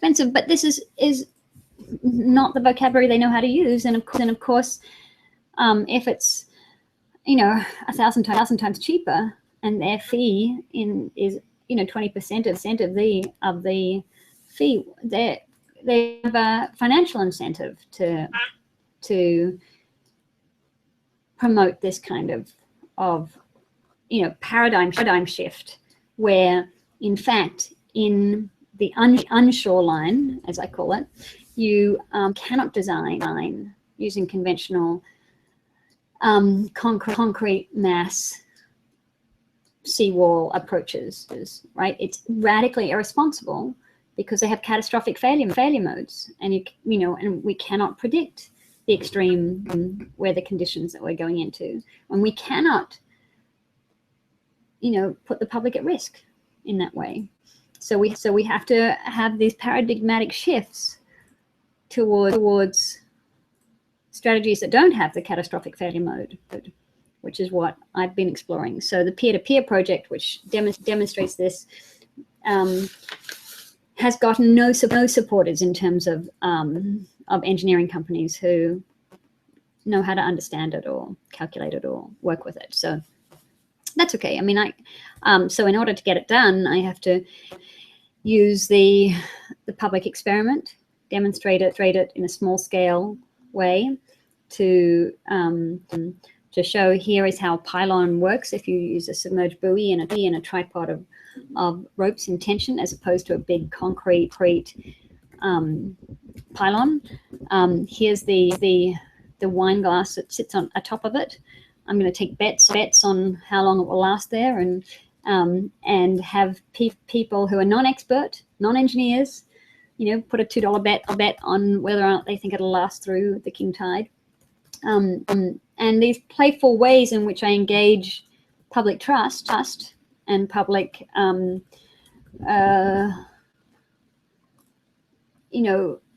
belief, because of course, I don't look like your straight engineer from Arup with my, authoritative black box of computational fluid dynamics model to tell you this is going to work. No one believes an artist, right? That's the advantage of being an artist. You just no one believes you, so you're only ever as persuasive as your work, right? Is what you can actually demonstrate. And so having to put that first is something that I've certainly raises the standards of evidence that I use versus engineering and architectural design firms, actually. So if you look at the Rebuild by Design project that has been run for the redesign of 200 miles of New York City shoreline, the 10 teams that were invited to participate each got a $100,000 budget to do their preliminary proposals. And of those, I call them the $100,000 Photoshops. Not a single experiment was done. Not a single, and there's no way that you can say that building an oyster reef here is going to work, and it's going to work 100 meters away as well, right? You just don't know that. The irreducible complexity of actual ecological systems is that you cannot design with that kind of low standards of evidence. You cannot have the Photoshop rendering and say this is what's going to happen. You cannot always predict which effect will give which result, because it's a complex system, right? Exactly. That's the nature of complex systems design, is that they are by definition unpredictable. So how do you design with an unpredictable system? Well, you have to use this small scale validations, public experiments, I call them, that can fail, that can your best effort, and then they aggregate. Okay, if that works here, then we can extend it. If it works here, let's try it here. So it's an experiment-driven process, as opposed to a Photoshop-driven process with these master plans that make very dubious claims about what is possible. I have to go in about five minutes, but But should we go through any specific projects? Can I send you some? You can, what I can ask you is to maybe send me the information. You select several projects, like 3 or 5 projects, which you find the most important in our context. This would be important. Yeah. And well, actually, maybe a stupid question, but given what you have said, why did you choose the position of an artist? Yeah, it's rather than someone else. Yeah, I think it's interesting because you know I have the credentials to call myself an engineer. Yes, designer, engineer. Yeah, I could, and I if it's useful, I'll call myself whatever, scientist.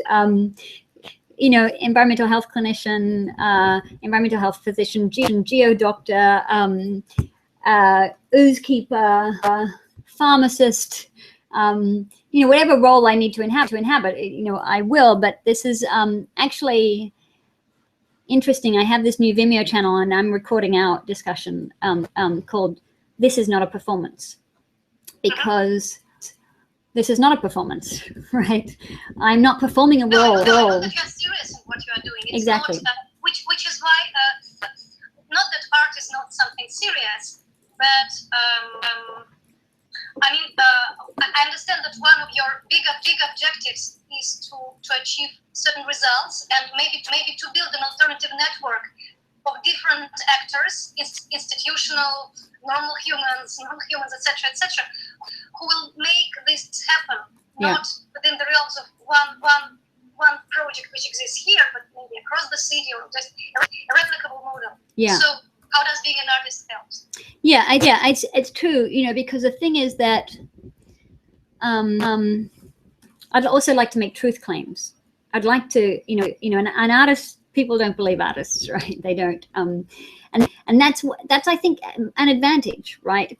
I'm not using my credentials as a scientist or engineer or faculty member to be believable, right? I'm believable only on the basis of performance of the actual project, and that I think is a really important position that I find palatable.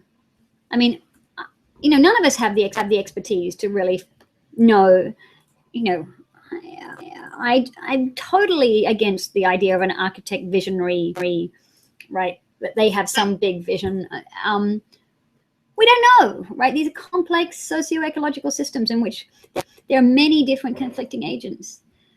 But we do, but I do have a compelling belief in our agency, our creative agency, our creative, our response, our ability to respond, our responsibility to the Anthropocene, right? The whole idea of framing the Anthropocene as an issue, framing these the questions of how do we redesign our relationship to natural systems as the space race of the 21st century? How do we, framing we have agency to frame and think and create and act and do and as an artist, you aren't constrained by computational fluid dynamics for thermal modeling or architectural construction drawings for an architectural profession. It's not about making things per se, it's about making things happen, and it requires social, political, material dimensions that are part of it. And it's interesting, in summer this year, I had an exhibition at the Victoria and Albert Museum, and I invited Julian Assange to come to discuss the relationship between the environmental commons and the information commons. And he was kind of puzzled by this fact, which I thought was a very interesting point. He said that all the people that he works with, the hackers, the activists, the journalists, the documentary filmmakers, all of these people now seem to call themselves artists, and that is the only politically palatable position to be, right? Because you're not beholden. You're relieved of a lot of responsibilities if you play yourself an artist. Exactly. In their case, I mean. Yeah, Exactly. exactly. Activist is much more dangerous than being an artist. Exactly. Or being, if he had... Or doing the same thing while calling yourself an artist. Exactly. And as an artist, you're accountable to yourself, right? You're not accountable to journalistic standards. You're not accountable to... But I think I find that kind of direct accountability really very real. And in a reputation-based economy where, I am... many artists use their position of an artist not to be accountable. But, in as much as institutional critique is a form of accountability, if in as much as I'm choosing to be accountable to human and environmental health, that's part of my medium and work. I mean, as, designing the accountability as opposed to inheriting, the accountability of engineering, infrastructure engineering, where you have to sign off on this insurance and of your field is, it's part of it, as much of the design project is, why are you doing this, right? You have to make that, not because I'm not doing this because I'm an engineer. I'm not doing this because I'm a geodoctor. I'm doing this because I think it's important, interesting, and will improve human and environmental health, right? Being accountable to why you are doing something is what. Oh. Hey, Mada. Good. I'm just going to get off the other line. Okay, 1 second. No, that's fine. I can't find Marty, so I'm going to call you back in just a moment. Okay. So, okay, bye. Bye. Okay. So that's my next call is about to call in. So. Okay. So to be accountable to why are you doing something? That was your argument. Yeah. Okay. Exactly. That as an artist, you have to say, why are you doing this? And in the design professions, you're accountable to a brief, or you're accountable to your professional standards, or you're accountable to the service structure of design professions. As an architect or a graphic designer or engineering design, you are working for a client, right? They're calling what you do, right? And that's, sometimes that's great, but it depends on the client, right? As an artist, you have to say, why are you doing this? You have to be able to answer that, right? And so that's why I use the loosey-goosey whatever of being, if I have to call myself something, I'll call myself, whatever it's useful to call myself. But I think it's quite useful to intellectually, I find it productive to call myself an artist, right? To be directly accountable for what it is I do and why. Thank you. Thank you, Anna. Good luck with this. I hope you can write it up into something useful. I will. Yeah. It gains flesh now because I have this structure and I'm talking to people. Like I see how it's kind of starting to happen. Great. Okay. Good. Yes. Good luck with it. After you finish this book, then we'll talk about another book. Okay. Sure. Absolutely. Okay. Cheers. Okay. Bye, Marta. Bye. Bye, Anna. Okay.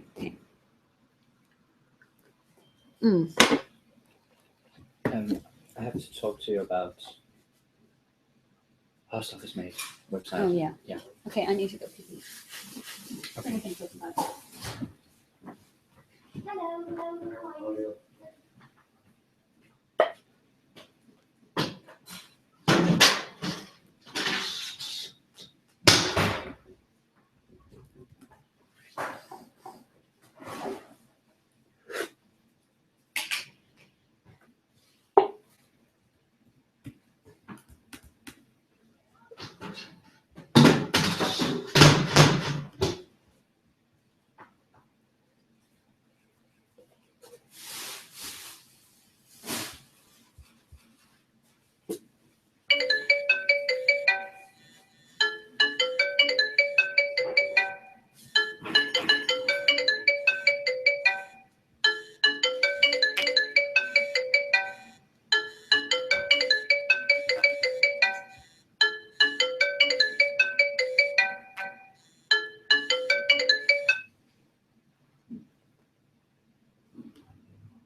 Okay, so what's happened with? Yeah, I tried to get into the website. Yeah, Okay. and Gandhi login as you, and I thought I would just reset the password. right, and oh yes, I got it. You got it? Yeah, I got a reset password reset Okay. idea. Because it looked like another email then. Do you think it was Nat Cat or something? Yeah, it might be. But I'm not sure how to read the Oh yeah, that all. the messages from service link.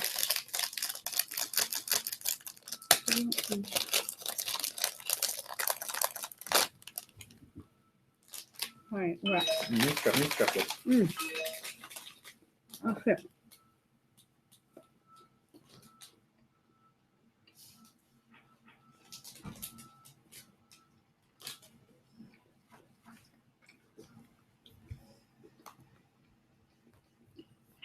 You've reached Eco Arts. We can't come to the phone right now, but if you'll leave us your name, phone number, email, and it.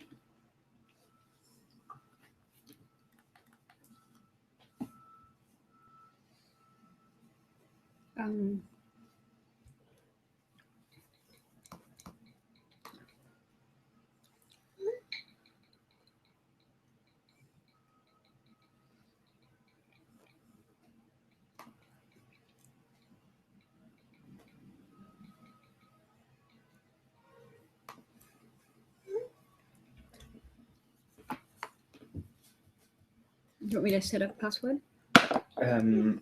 Can we either use the EO Jumper Pie or Yes. Love Strong, Live Strong 8? Yes. Love strong, live Long long, breaks. Because that's love the strong, live. passwords I have in with situation room, Yeah. so I can update what's going on in there. Love strong, live long 8. That was my update of Armstrong's. Love strong, live long 8. Very much. Okay.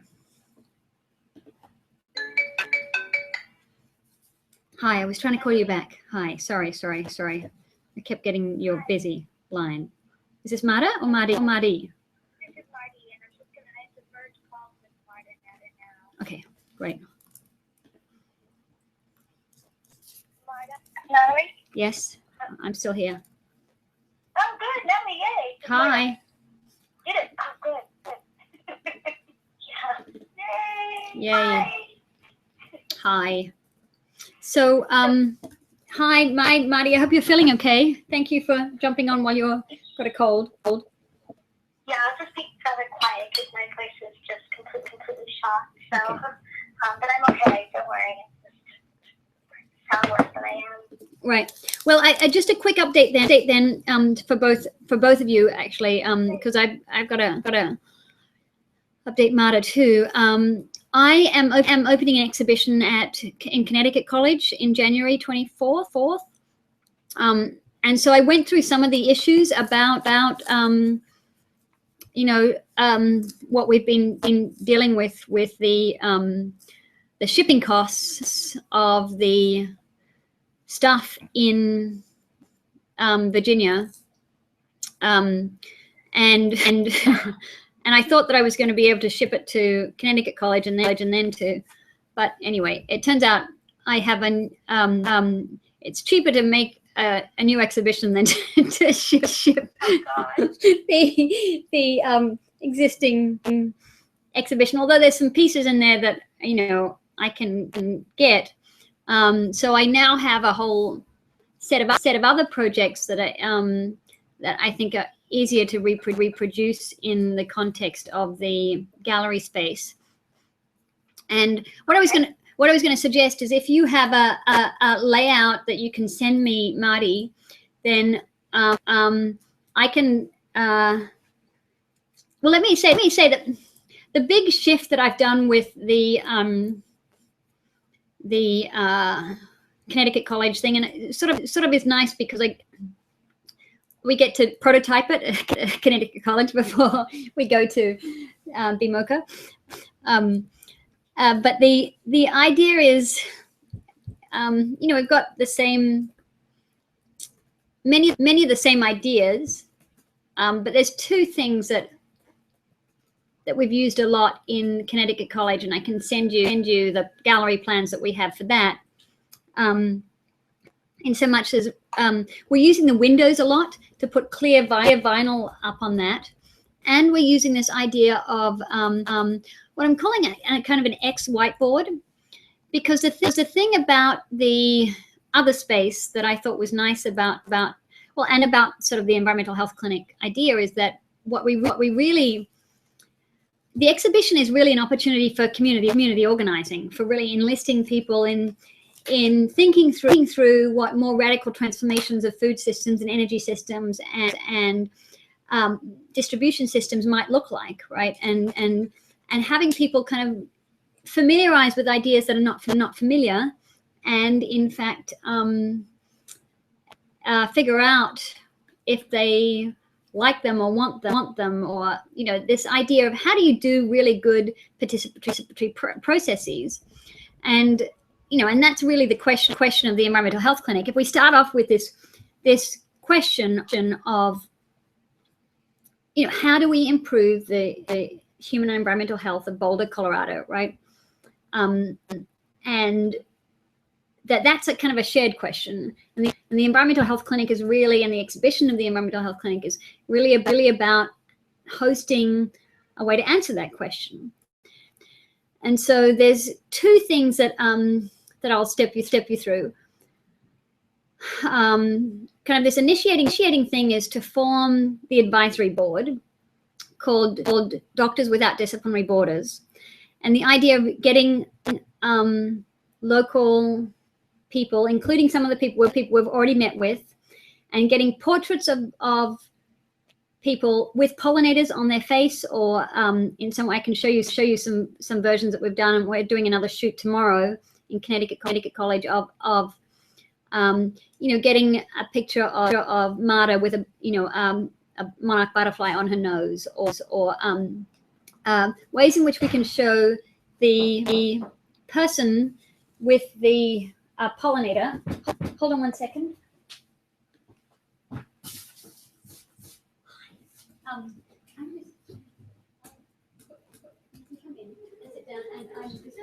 I'll stay here so you can finish. Yeah. Can you take the bench out for Rachel? Take it out? Yeah. Okay. Sure. No, Rachel, come in. Yeah, because I'm talking about an exhibition, and it's stuff that is familiar, stuff that I'd like to talk about. Sorry, Marty. Whoa, sorry. Hi. So anyway, this idea of we're formulating an advisory board of people who we think are interesting and are involved in this larger question, like the both of you, and we do a portrait of them with a pollinator, and we have a wall of local Dr. X's, right, giving out these honorary doctorates to people who can join this board, this advisory board for the environmental health clinic, these Doctors Without Disciplinary Borders. So that's I think one way of enlisting and recognizing that the kind of social and environmental transformations that improve our shared environmental health and redesign our relationship to natural systems are really involve particular people drawing on their expertise and resources to be able to do it. And I think you two are a perfect example of Marta's eco arts expertise in making stuff happen, and Marty, your how do you curate a exhibition and invite the right people and produce a kind of this opportunity. So that's one kind of new piece that's kind of formulated that I think is a really would be really productive to do there. And then the other kind of idea, kind of exhibition design idea that came from developing this is actually, we put projects like the feral robots, for instance, up on the wall with a map of particular sites we might like to investigate, and then in front of it we have glass, and that glass we're calling the X whiteboard, right? So that we can actually have we can invite in the local school teachers and say, here's a proposed curricula, how would you use it? And we use it as a whiteboard, right? So that the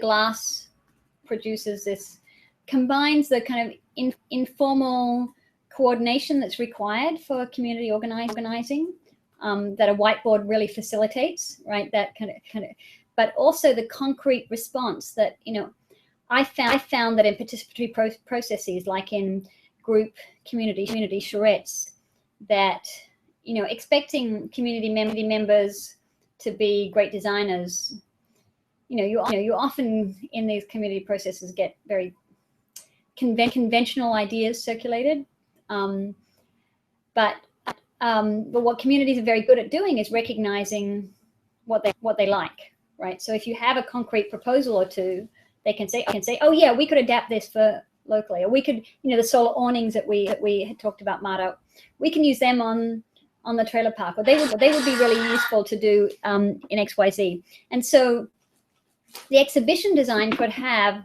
these proposals for various environmental health clinic prescriptions, but they have these glass whiteboards in front of them where we have community events where we invite the right people to come and discuss them. And I think anyway, so this is the part of the how the exhibition has developed in since the kind of coordination difficulty of looking at how do we really use the exhibition space as a community organizing space, which I think this larger space becomes becomes a nice opportunity. And Natalie, just more.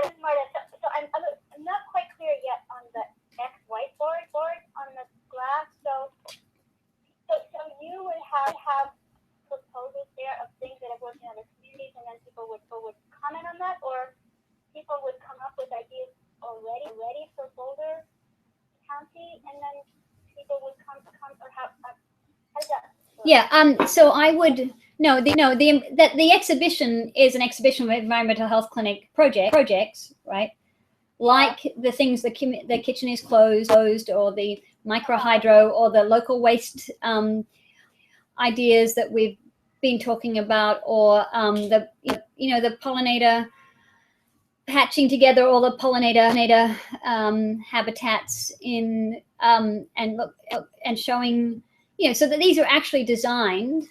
Right, because that's the thing. It's recognizing that designing these proposals takes work, right? It takes research, it takes work. It doesn't just happen around a whiteboard, right? But so being able to say, here are the 4 places we'd like to put butterfly bridges, and show that and the examples and exhibit it as I would normally, but to put the glass in front of there that will then say, we can host a couple of events, or people could draw. Well, I could put one on my street, which goes across a pedestrian sidewalk as well. So, if you will, it allows the less formal input, and it breaks the exhibition paradigm, right? It's a real challenge to the exhibition paradigm, which everything we know about galleries and exhibition spaces is that you don't touch the work, right? You don't approach the work. You don't you often have little you can't get too close to the work. So it's an interesting challenge to use an exhibition space and say, we've got new rules in this exhibition which invite your comment and participation and drawing on and the fact is, we've learned this through web pages, that most comments aren't very interesting, right? And in fact, most community websites close down the comments unless it's a curated thing. So I think that the events around it, yes, it could be open to people just commenting on it, but it's also just as important to say that, you know, we would invite 4 school teachers in to comment on how to do the you know, how solar awnings could be used in their school, right? Or we would have an actual working session around that, and that would be exhibited as part of it, right? So that it both shows the concrete design proposals with some local interpretation of whether or not, you know, how it could be adapted locally. So I think it does. So it's not about saying everybody, this is a free for all for everyone to design, but it is about, you know, seeding the idea and saying, you know, think about, can this be implemented here? Is this of interest to you? How would you, you know, stage that conversation around a whiteboard or around a project proposal that, you know, that makes people feel ownership of it and adapt it for their purposes, right? Right. Does that make sense? Yeah. I think it makes sense, but I think that it's asking a lot of the audience to understand from some form of display.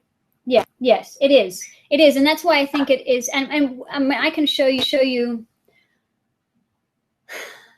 I mean, so we'll be testing it for basically February, and I think that it really is as much about the events that we do. So we do a nice exhibition, but this is a layer on top of the exhibition that I think makes it more participatory, like Present Box was proposing, right? Present Box was really about being there to meet with people, to discuss with them, and I think in this way we could have, you know, several events where we're really asking and choreographing and, you know, to have a community discussion with the right people in the room and to record their input in some way. Yeah. Marty, would it be, can you remind me about what the full exhibition dates are for the... Well, so this was intended as a Present Box exhibition, but worrying about sort of what dates were coming together for the other things seemed to make as well as offering what is additional information, it seems to make sense to have it be a longer exhibition. Right. So it would be overlapping our exhibition cycle. There's possibility for me to move the dates up a month earlier. Essentially, yeah, what I'm thinking is because I'm thinking that I'm thinking of good staff time. You know, people are going to have staff time too. But Nellie, I love these ideas. I think they're great. I'm just trying to make them practical. You know, kind of. So in the sense of Yeah. So normally, like you would have so there are several layers kind of. There's like the whole the date of the full exhibition or the whole time period. This was And then Present Box within that is usually a 2-week period. 2 weeks period. So what I'm saying so that Okay. but if it does get pushed to Present Box 2 weeks, it will have to be in the front of the museum. So it will be a much smaller space. There's no option for Present Box. So Present Box is then totally not in the picture anymore as a necessary way to think of the whole time of it.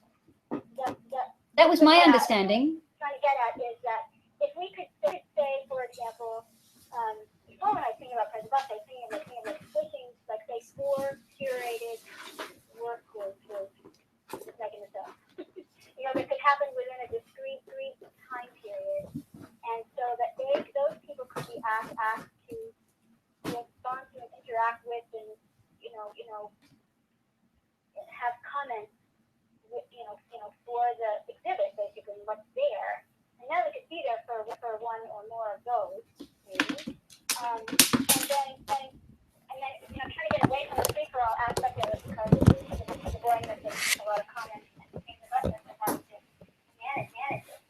Right. So what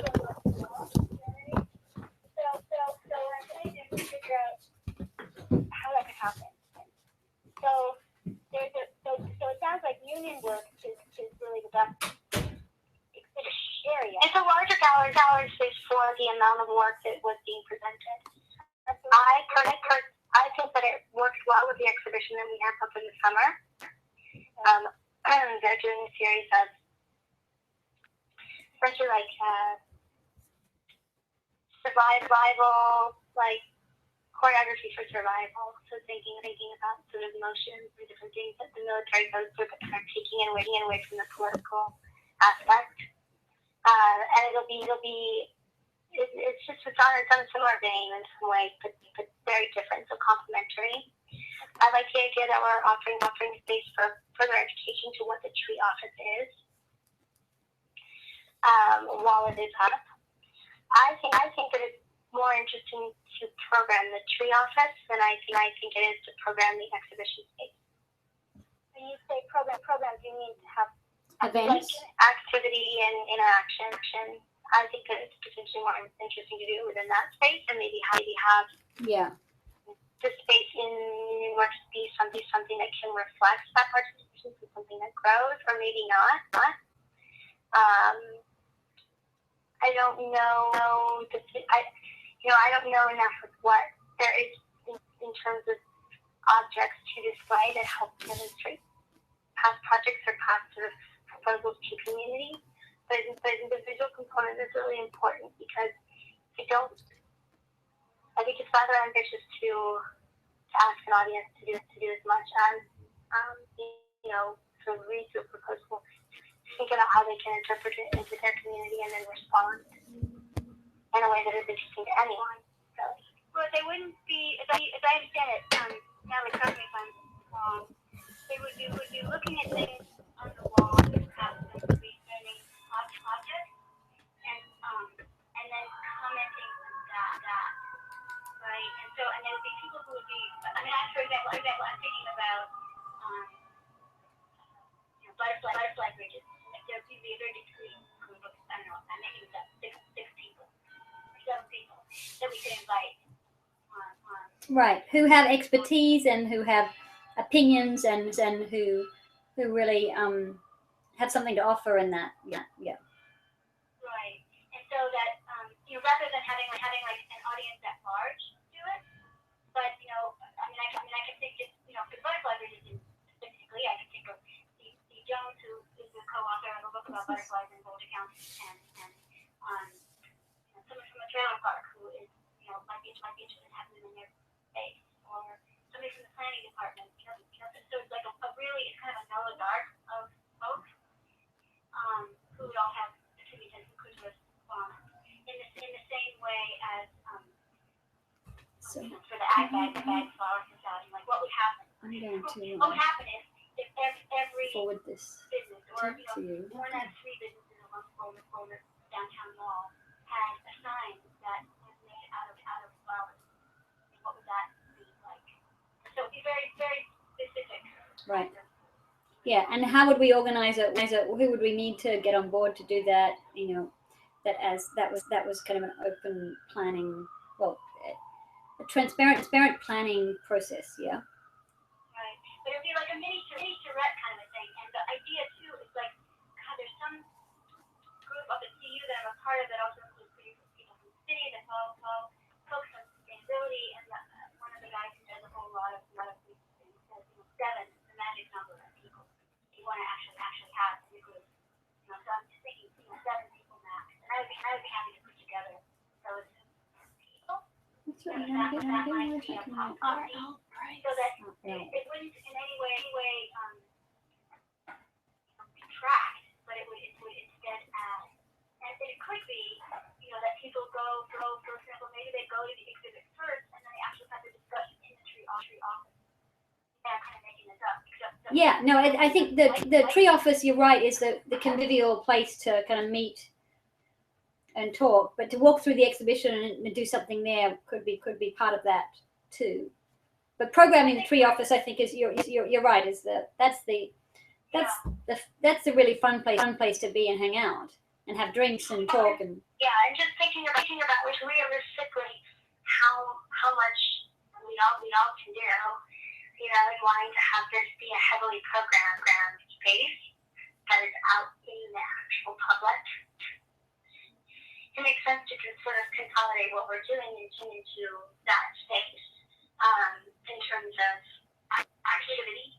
Let me say that space. I mean, if you have a the tree office, I don't really want, like, I think that whatever this exhibition does should be adding to what's happening already.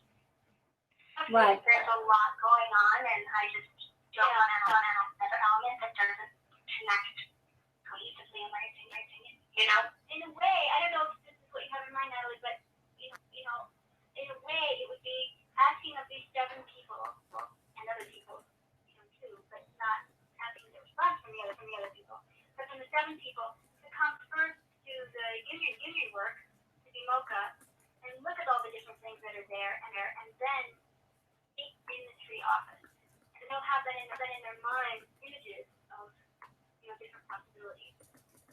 And that, in a way, also binds together the tree office as a communal meeting space with the kind of more exhibiting kinds of things that will be at MOCA. It will encourage, I hope, more interchange, you know, between them both. Yeah, I think that's great. And yeah, and Marty, I really do hear your caution about not being, you know, let's do what we can well. And I think 2 or 3 meetings, programming for the tree office with a walkthrough of the exhibition. I mean, with Marta and I working with you, I think that's what, you know, not 15, but like say 3. I think that's achievable, and I think really does engage. You know, gives us an opportunity to have 3 quite different events that are about adding to that the exhibition, exactly as you said, adds to the programming around and for the tree office, which I think. Which is all about Congress creating dialogue with the community and, you know. Exactly. Yeah. But I guess I still don't have a very clear vision on how, like, visually these proposals come together. Yeah. Well, and what I'm saying, I suppose, is that we've got in February, I opened this show in Connecticut College, and I can, I can show you concretely. Here's what works, and it's we get a chance to prototype it first, and see how well it goes there. And so I suppose I'm just anxious to clarify that we're working together for this larger show for a longer period in this bigger space that looks. It's the one on the top that overlooks the park, right? No, it's not. It's not. Okay. And so there are no windows. Oh, there's no windows. Oh, I thought it was the space at top. Okay, so no, that's our event space that we don't program ever. I see. Okay, so it's on the same floor as the present box. Yeah, it's on the top floor. It's on the second level, where you would go into the larger space, but there's a gallery to the side. If you walk upstairs, you walk through the gallery. Okay, yeah, I'm not as familiar with that space, but can you just can you send dimensions of it to me just for? Yeah, we sent a gallery map a while ago. Oh, you did? Okay, I'll look it up now. Sorry. Find it. I have one that? here. A year ago. Just not. And we fixed a couple of them, Office, so. but haven't fixed all of them. Yeah. How did you fix it? I know. Went in through the database somehow, Get my and did it. file I've forgotten how we fixed it before. If there's some of them you can.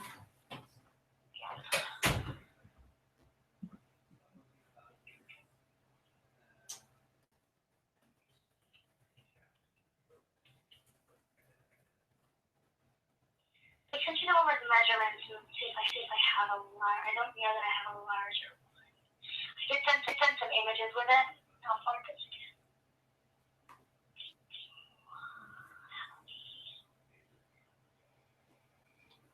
If it makes more sense for us to go back to a 2-week cycle where we put you into the present box space, we can explore that.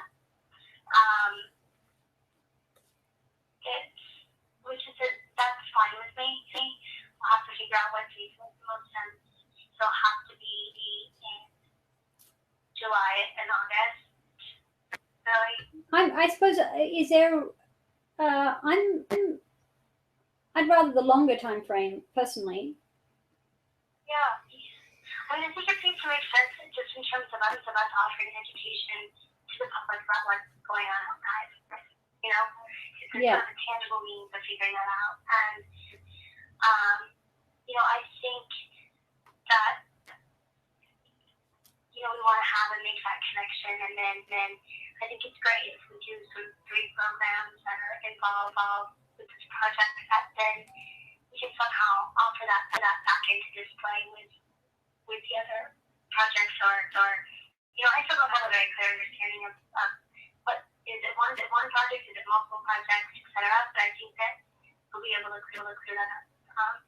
Right. With, you know, sending a Yeah. I'm having a look at the email you sent with the images now. Thank you. So that gives me a better sense. I think it's a great space. I'd love to let me sketch some things out. Yeah. But it is a good space, and it's a good space for something like this. And we can work it so that it does have space for people to sort of stick and lounge if we want, or yeah. You know, we can figure that out. But I'm interested to understand that, you know, visually what we'll come across, and then I do think that it's a really smart way of programming the tree office and making all of the connections, right? As well as getting people that we want, like serious-minded folks who are thinking about these things already in our community. Yeah. So I think that that's really great, and think that Marta, in terms of that kind of programming, this is something you'll be working with Shannon on. Great. And so I will really be, you know, more or less involved with you know, the display and sorting out sort of what it is that we're presenting to the public within the museum's wall. Sorry, I'm having sort of yeah. Yeah, no, that's great. You know, this is so we're now, but the dates that we're talking now, the longer dates are from. So, in fact, the longer dates are really to coincide neatly with our summer exhibition, which starts on June 23rd. Okay. And goes until I believe August 11th. And there's a chance that we could maybe have it start a little earlier in June, depending on when we sort out the ag bag installation. It could be nice if something was, you know, you either have it on the June 23rd date.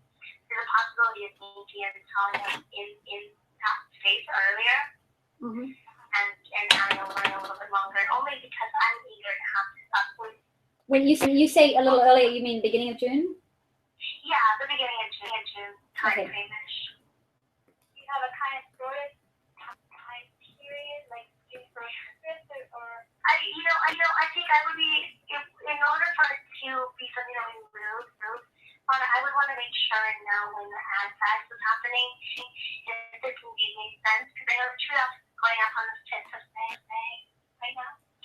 May is not a time that I get to install all that exhibition in the Union Works Tower. Starting in June, at sort of, you know, May 30th, which will be one of our holidays, or Memorial Day. So yeah, like June 1st, June 2nd as the opening thing. It could be a possibility, but I think only if it makes sense, right? Otherwise, I would rather it open with the other exhibition on June 23rd.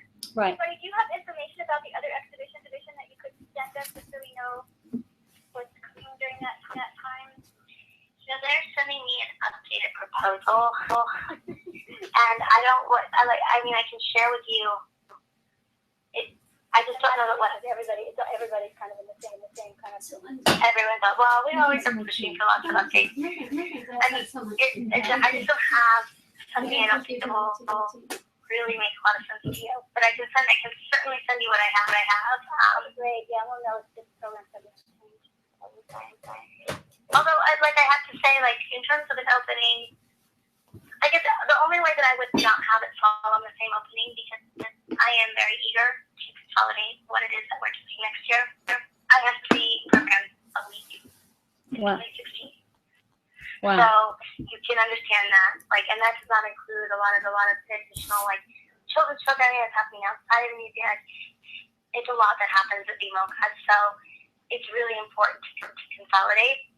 And I would be eager to open the exhibition gallery if there was sort of unveiling with the ag bags or something that could happen to make it more of an event, and or if she's here. But I think I'd be more eager to open it on the same time as the next exhibition, and this is presented throughout it. Only because it means mass in the museum, it means noise in the museum, it means all these things. It has to make a lot of sense, I think. Right. Right. Yeah, I'm thinking though, Natalie, I don't know, when does NYU get out? I mean, are you going to be able to come out? That's a good question. Let me actually look that up. Because what I'm thinking is, or what I had thought was the ag bag, the production of the actual ag bags, not the planting of them, but the making of them, is going to happen, during the January through May time period, so that you get the free labor of Marcel's classes to help work on that. Yeah. It'd be really great. So, and the design and all that kind of good stuff. But the installation is the question. Do we install them with the help of the kids, students, I should say, without the flowers in them, or do we probably want to wait until the flowers are actually planted, I should say. Yeah. I think we could. Janae is going to be controlled, so. Yeah. Is it? May? Yeah, for Johnny Jump Ups for the first. Interesting. Okay. Well, again, it depends on what kind of Yeah. go in there. But last year it just snowed. It was a mess. May was a mess. Yeah. Okay, People could so. not plant. Yes, it was so cold. Yeah, so I'm kind of free from the first May 9th is my last day of classes. So I'm free after that. I mean, I'm more flexible after May 9th. So we may need to. So Marty, I'm thinking we should talk to Marcel about maybe moving the big grand opening to a few days if we can. The May 5th, you mean? Yeah. I could probably, if I'm a Tuesday. Yeah, no, I that means my last class is at on the third, so I could be out for the 5th. You could be free. Yeah. That would be great. You could do that. That would be fabulous.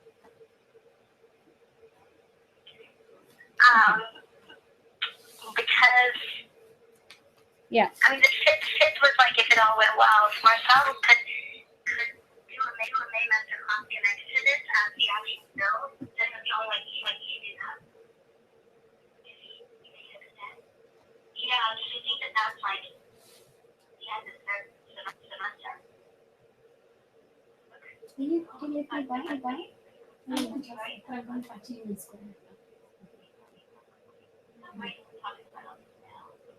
I just got a place in Chelsea. You own a place? No, where do you place? Where? On 7th and 27th. You can't move into it. I can't afford to actually. I'm just saying in my new housing. And complicated. And New York housing is complicated.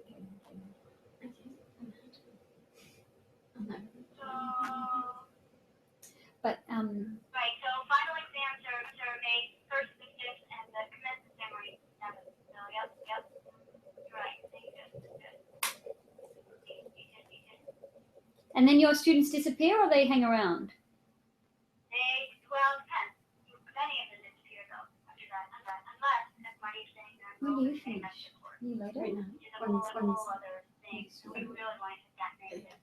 There's a way that. Because you don't have you start earlier in January. Yeah.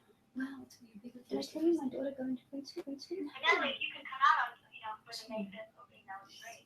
Still.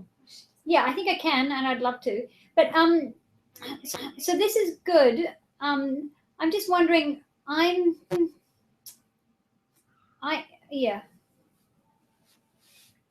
feel like I suppose I'd like to. I think this time frame works very well with the longer time frame and getting, the opening to some extent is the end of the work with the students. So I think it works fine that, and I don't know how hard it is for you to change things around, Marty, but I imagine that moving things earlier is not easy. It's not possible. Yeah. But I think that's great. It's almost like we work with the students beforehand, and basically, their last week of class and things, is not. We get everything ready before this, and get everything we can from the students, to the extent that we can. And if I think I'll look it up, Marta. But I think the ag bags with Johnny Jump Ups, which are frost tolerant, we can launch the pre thing. I mean,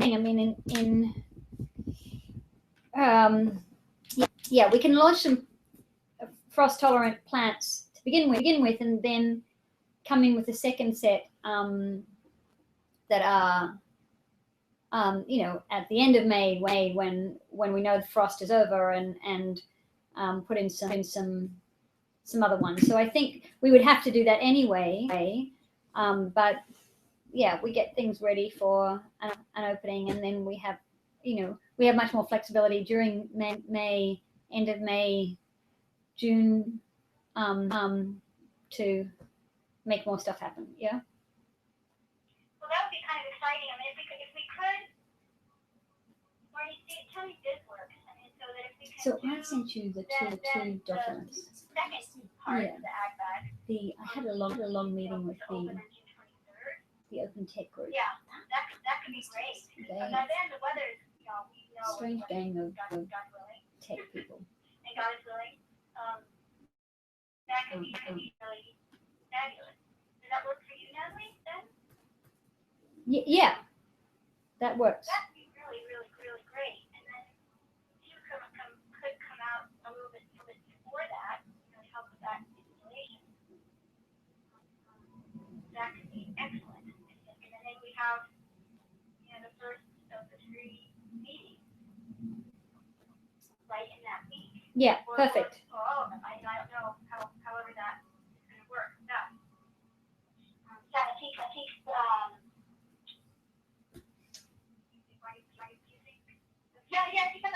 that's good. I think that's good. Let's involve Shannon on this conversation. But it's been so And postponed. I feel but I think that it's great that I there's can't. sort of This is in Boulder, Colorado, University of Boulder, Exactly. and So I think that was great. and it's actually NEA funding. Then, This is the first placemaking funding, which they have a lot of stuff about. Anyway. The only thing about having stuff open at the same time as the other exhibit is the publicity for it. But because I'm imagining the other group also would love to have lots of publicity too. So how does that work? Anyway, But had a couple of long meetings in with the reality, human condition people are kind of just really pro-tech, drinking guys. They do, and that's what 7 is kind of the South Lake project. She's much more politically grounded in real, ownership of the commons and real stuff. And the tech guys just kind of blinky, let's do a mega fair thing, which of course, the Cubans that they're talking to seem to be very enthusiastic. So I've been doing, I think we've got a nice yes, that's right. But the idea. How long is the kind of college thing going to be up? It's up from January 24th through March, the first week of March. So 6 weeks. Oh, perfect. So that's great. So that'll be up and tested and. Yeah, and we'll see what works, and I'll be able to send you some concrete examples, and and it'll be fun. I just think it'll be good. It's a good. I'm getting into I'm just progressing this idea of the exhibition as opposed to touring the set of projects that I have been touring, but actually, how do we really use the exhibition well is formulating. So. What I love about it too is it kind of hopefully gives life beyond the exhibition, and as a catalyst for a lot of other things that are happening. That the exhibition is an initiator with rather than a kind of fait accompli. It's okay. I like that a lot as well. Cool. So in terms of next steps, besides already getting better and celebrating the holiday, because lying down and sleeping, hopefully. Where are you going? You are? Where's your family? Are you going to send us information about other folks? I'm not hanging on. You guys talk later. I would just prefer to have for them what it is we're officially moving forward, and rather than having something that is not representative of something. I will send you something.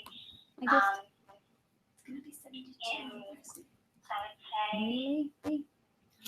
I feel like I just really want to stay put. Is there any way you can send something after the holidays? You can just kind of I can send you what the registration school is, and I can send you a brief description of what they're doing. But it's not a great description, Marta, and it's confidential.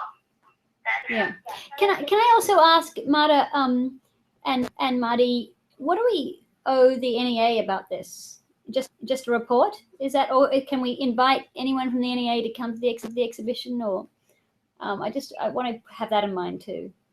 Yeah, because I can send you what we said we were going to do, and I know what we decided that we did with the reduced funding. Like that.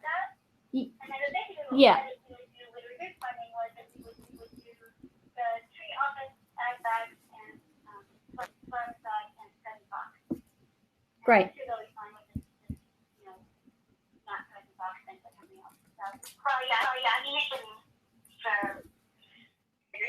an exhibition, so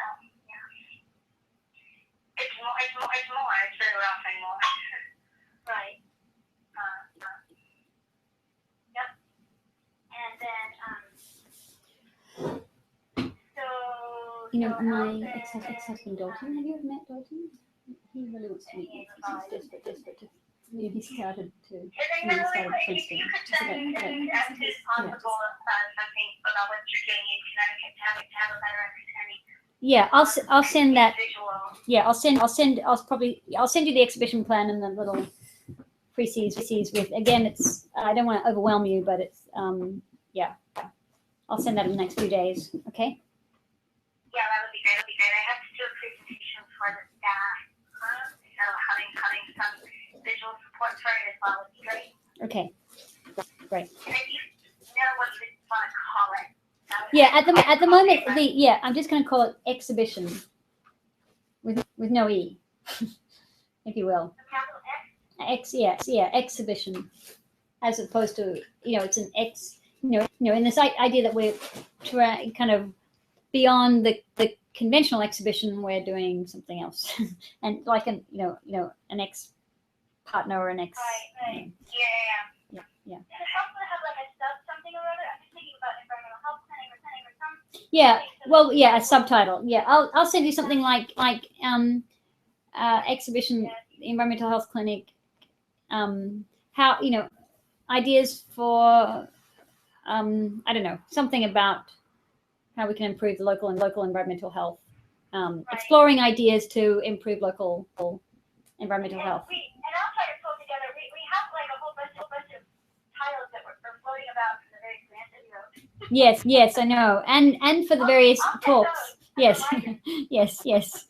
Okay, great. Okay, can we wrap up because I'll happy holidays and. Gary's coming out in February too to Yeah. talk at CU. Okay, great. It'll be a really great time, and I forgot what the final date is. I want to say around the 20th. Maybe I wrote it in my calendar. Was I that together? Yeah, the 29th. Monday the 29th of February. Right.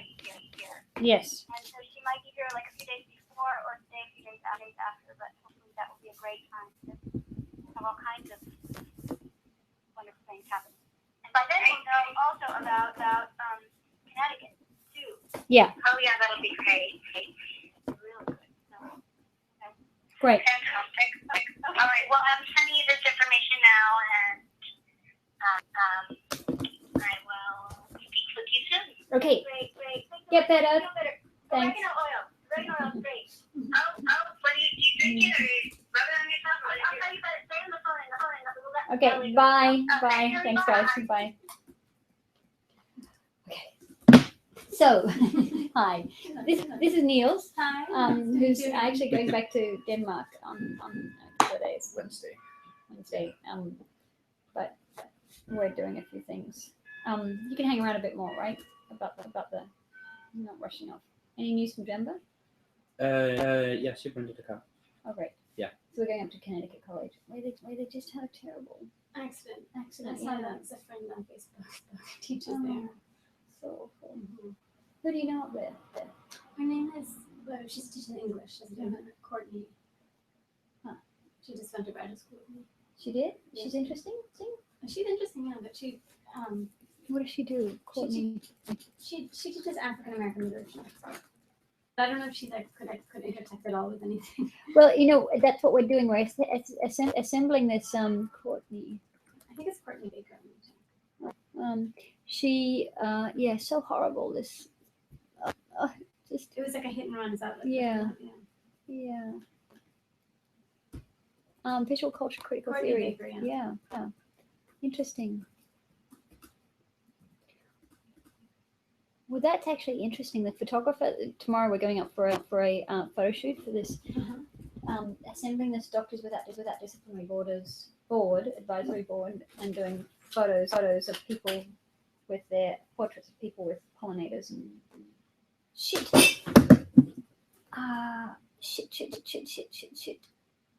Fucking! I was gonna call the something closed. The mailroom where the Oh. that means you can't leave until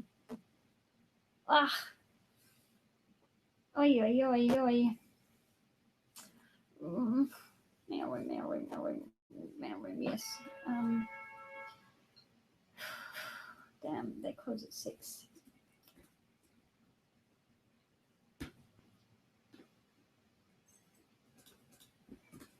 What the hell? Is this something you need to do? Yeah, and they've stopped leaving things out for reasons I don't understand, and 3 days in a row I've missed them. So.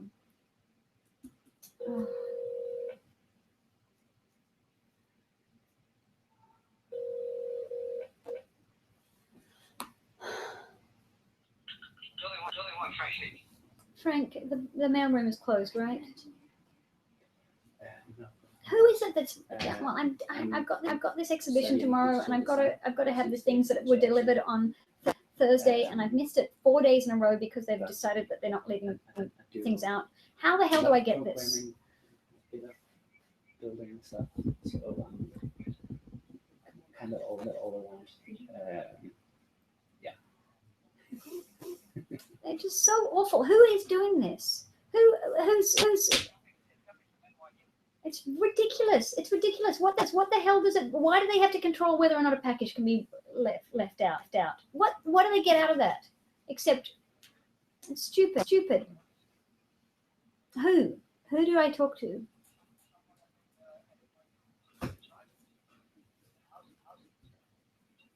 It's not NYU. It has to be Cushman Wakefield.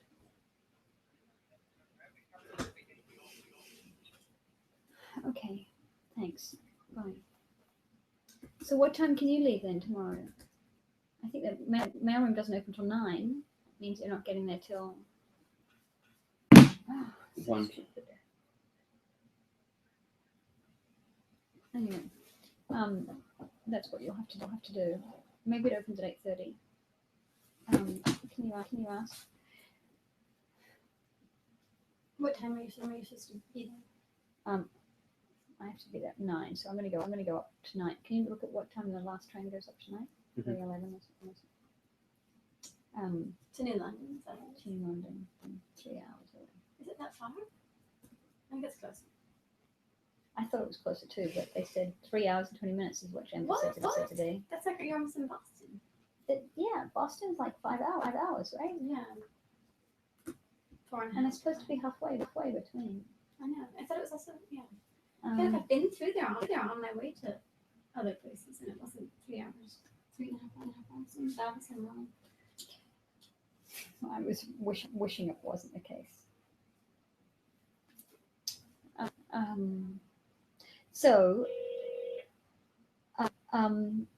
The tech people are really strange. I mean, they're great, but Frank, what time does the mailroom open in the morning? What time does the mailroom open in the morning? 8 a.m. Okay, thank you. Bye. It's 8. 8. 8. Yeah. Okay. So you can swing by and pick up whatever you can. I'll have to leave a note for them tonight to say that you can pick it up. Or Jamba can pick it up if she's with you anyway. So you were gonna leave at 8ish? 8:30. Okay. But then you have to come through Manhattan. Are you driving? These guys are driving and I'm going up on the train. But I think let me see. Yeah, it's the car rental place is on Thompson Street. Oh, okay. Yeah. Okay, good. Okay, so here's the deal with Connecticut, with Cuba. I'm really keen to do this workshop kind of that I wanted to do as a kind of a panel. Right. And Pedro was really keen to do it. I said, no, nothing about Cuba, happy to host it. I thought that was when I thought he was chair of environmental studies, but he's now not chair of environmental studies. Okay. He got glamorously kicked out. Kicked upstairs. Yes. No, he's it's interesting because he's great. Do you know Peter Anker? He's he did his PhD with Peter Gallison at Harvard. Like history of science? History of science, but particularly environmental history. So that kind of and I asked if he knew Funes, this guy, but he didn't. And I think there's only 5 environmental historians in the world anyway. So, but I have one of my best friends from childhood who's actually here right now. He's an environmental historian. Oh, really? It's Anya Zilberstein. She teaches in Canada, but she's a historian of the 18th century. Climate. Really? Yeah. Anya Zilberstein. Zilber? Uh-huh. Yeah. Huh. But she does know all the other historians. Yeah. Well, The environment. Pet is great. And he can. Anyway, I think just having one here. Oh, the Rachel Carson Center. She had a fellowship. That's it. The one in Germany. Yeah. Munich. Munich. Yeah. But now she's on sabbatical this year, so she's actually in New York. Oh, great. Mm-hmm. She's actually doing a new project if you're interested on like food and empire. Like starting in the 18th century and like how fodder for animals became the like logic of food. Yeah, right. We should, You should totally read her. I would love to. And Severin, who's this fantastic young, I mean, she's like really young. She's but is so articulate and has organized Greenhorns and organized this film and organized the whole intergenerational transmission of land and already done the main sail freight project and the Vermont sail freight project and just as she's a dynamo in terms of new agricultural practices and internationally, so she's super good. But she is and she's super keen to do this Cuba sail freight project, which I haven't. Kind of this list of people that I think I sent you. Did I yeah, I sent you something about this sail freight. Yeah. So the project that I'm trying to get them to do. What I was talking to these guys about yesterday. So Paneet and Sanjeet. Sanjeet is the guy who works for Human Condition and is in touch with the money people, really money tech people who are keen to do some sort of open tech event, which they tried to go through Maker Faire. I don't know if you know Maker Faire people. They're very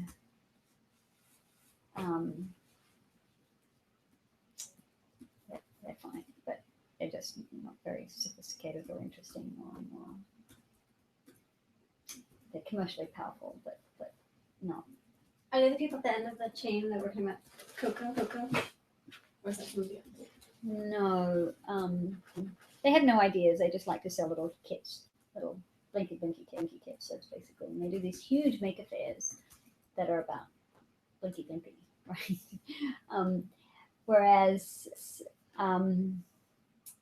this idea of doing the tractor to the engaging with, what is the appropriate technology for contemporary agriculture, right? And actually high capital costs tractors running on diesel fuels with that breakdown and aren't probably the best way to do the agriculture of the future, and that there are some really interesting ideas. As I told you, I think the Mexican gang who are doing these bicycle-based tractors and from Mexico City, but there's a whole group of farm hack people, and then there's this group in France who also have done a lot of small-scale agriculture that's super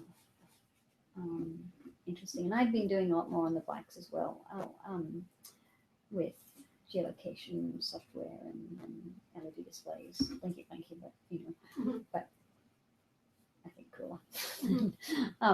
Anyway, the idea that we can do a fun project.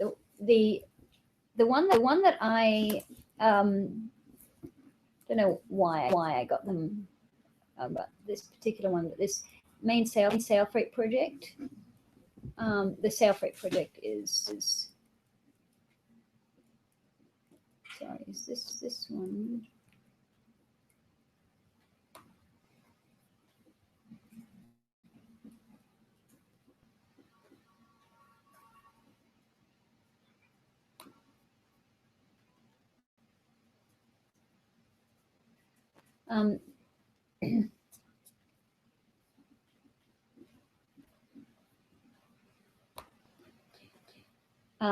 This is the idea of doing a pier. This is a peer-to-peer project, a project that I've got a little bit of funding to do in the Netherlands, which is 100 times stronger and 1,000 times cheaper than a conventional pier. Yeah. Sorry to interrupt. 7:50 is the last one. It's the last one today, and the first one tomorrow is 2:40 in the morning. I think that's the one on actually. 2:40. You're not gonna go to 2:40. Oh, I think so. think that's going to be the easiest with it. We just not gonna sleep tonight. Yeah, I think I'll stay up because I've got something on right now where I do at 7 and 8 and 8:30 and Online. yeah, and then, oh maybe I'll anyway. Yes, 240, and that's cheaper. The 240 one. No, it's 52, and the other one is 74. 74. Yeah, I suppose I'll do the 240 is more expensive. It's the more expensive one, but you have an hour and 10 minutes to get from here to Penn Station. Otherwise, yeah. Yeah. I think This one that leaves today. But some of leaves in these an trains hour. are 2 hours, and some trains are 3. Was it? Oh, they're a seller. I want to go to the pet store as well. Petco in Union Square. Maybe I'll walk up to Union Oh, Square yeah. with you. That's perfect. Um, I'm going just there. My brother is gone, and my environmental historian friend is cat sitting for him, so I'm meeting her really? there. Yeah. Oh, He lives on 16th. really? What does he do? He's an artist. Really? What's his name? Seth. Seth Price. And is he married? He's married. To Oh, Bettina? Yeah. I know Bettina Seth. knows you, right? I think Yes. Bettina mentioned you once. Yeah. Yeah. I forgot about that. And their baby. Yes, my niece. Your Lou. niece. Yes, I know them well. Oh I my mean, God. I did. I haven't seen them for a long That's so time. funny. I didn't know you knew my brother. Yes. Yeah, he's super great. Yeah. I like him a lot. Me too. I think I went away for the break, and I have to go all over. So Anya is cat sitting for them. Huh. So I was like, So I'm how gonna old go- is their kid now? Because Five and a haven't half. seen. Wow. And I'm actually I'm scared. I'm gonna kid sit for her at the end of January for 5 days when they're in LA. Wow. And what is Bettina? I haven't caught up with Bettina in a long time. Well, she did now she teaches at SVA in the critical theory master's program. But before that, she did the publications for the last document, not the one that the one that Carolyn Hergaki or whatever did Right. in I think it was 2013. Right. So she did all those, and then she switched went to SVA. Interesting. And And she's Seth writing. is what's he doing? He He's doing a actually show. makes money. Yeah, right? he's like a Yeah. he made it as an artist. Yeah. In ways that always baffled me. Yeah. That he commercialized somehow, Totally. despite No, he makes Doing good objects work. too that Yeah. like people can buy. yeah. So he has a show in LA and a show in Germany, and he has a retrospective in the Rex Academy next year. So Yeah. Wow. And he's younger, older? older, Huh. 2 years older. Interesting. Wow, I've heard a lot then about the place that you used to grow up in. The shared land. Yeah. So good. Yeah. It sounds beautiful. It is beautiful. It sounds quite mythical. It It's is all mythical those in things. my- It is all those things. My It's very unique. I mean, maybe it's not that unique, but it's fairly unique. It's kind of communities planned 100 years ago. yeah. It just sounds wonderful. It is. You should come. I would Do you love to. I would love to. I have a little place up in Pennsylvania which I would like to think is like this, but it's not. It's, there's a lake, and a grumpy set of old guys That's who what have their speedboats. That's not simple. There's a lake, but there's no speedboats. Yeah, but I think of it as a little bit related. But yeah, I used to hear a lot about it. But when I saw Bettina, gosh, I haven't seen them in so long. I mean, I saw the baby once or twice, and that's it. They haven't done another one. No, I don't think they're going to be in anymore. No. Huh. Interesting. Do you have more than one? I have 3. No. Okay.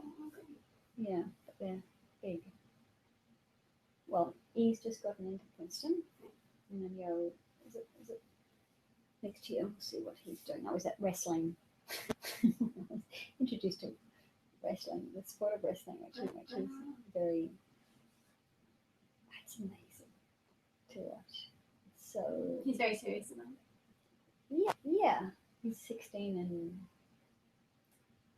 yeah. Which is preferable to the football. But it takes me to, the Eagle Academy for young boys in the Bronx on Saturdays, where I spent the day. And these far-flung public schools in around New York City, which is just so interesting to see the extraordinary, family community around these precious little boys who are, 6'4", and some of them built like sumo wrestlers. Right. They're little babies, 15 and 16-year-olds. Yeah. Anyway, so this was a project that I talked about doing with them in Cuba, which is about radically transforming the ideas of how you build in the water, and also putting out a pier that opens ports, opens trades. Yeah. Amazing. I think that'd be so good. And what the thing is that about this is it's it's not about rigidity and mass. It's about buoyancy and tension, and so it's inexpensive, but it also it's transparent. So the biogeochemical processes and it fosters. It's something they had problems with. They actually made these things because they have these keys that they developed since the 1990s. They developed some like all-inclusive hotels on just like that's the only thing on some of these keys, but the whatever they're called to get out there actually created all these problems because the flow of migratory species and other things couldn't get through, and then it became this problem for the water. So Oh, really? It's been a real. That's one of the few environmental issues that's really been created in the last 20 years. Oh, interesting. Yeah. Well, that's the thing about this is that these actually, because they are transparent, so the photosynthesis, the algae, all the stuff can go on. And then you have these are actually muscle ropes. So this tripod uses it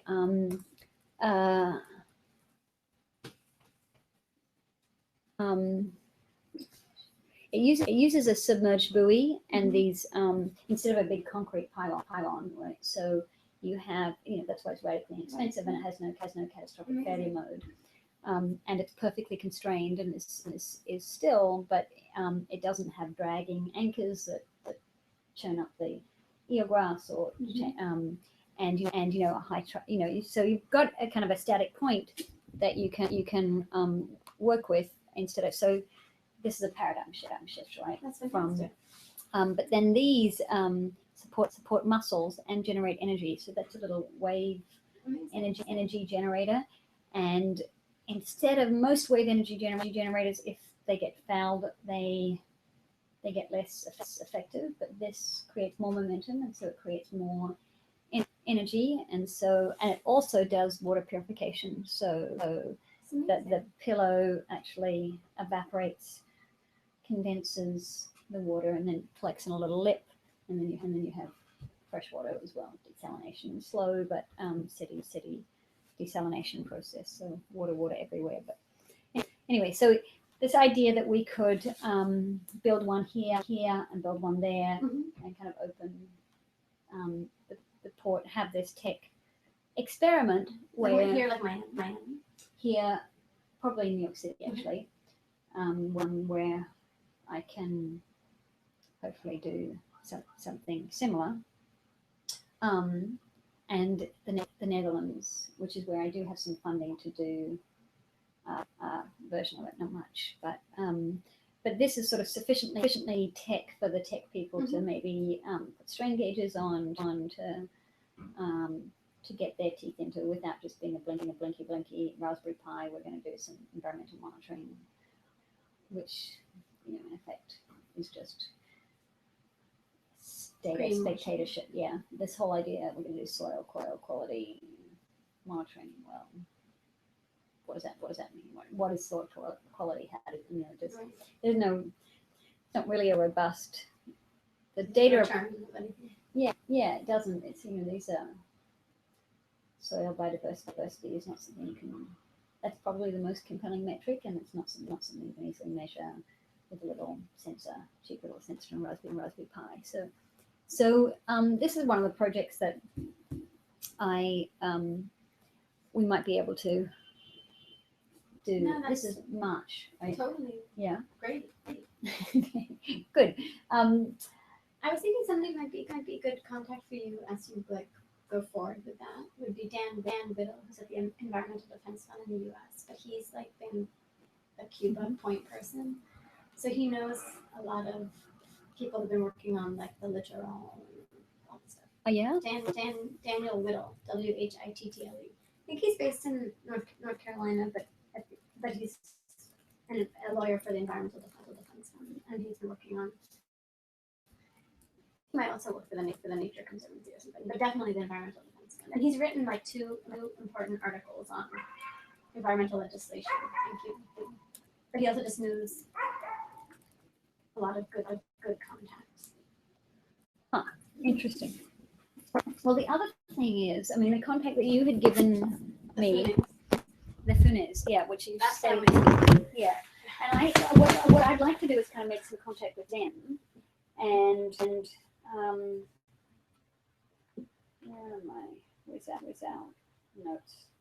So I'd still like to do this panel here on the Cuban mussel crisis, because it's because the idea that the major threat to the reefs and to the aquatic ecosystem is agricultural runoff, and that the Caribbean reefs are the healthiest in the world because they've had less petrochemical inputs and less runoff, and that this kind of transformation and call for investment in the agricultural productivity of Cuba could actually really create a crisis for the mussels. Anyway, this are the mussels important along with the coral reefs? Yeah, mussels just generally because they are paradigmatic organisms that are internationally distributed and great for farming, great for farming fisheries in such a way that it's several reasons. The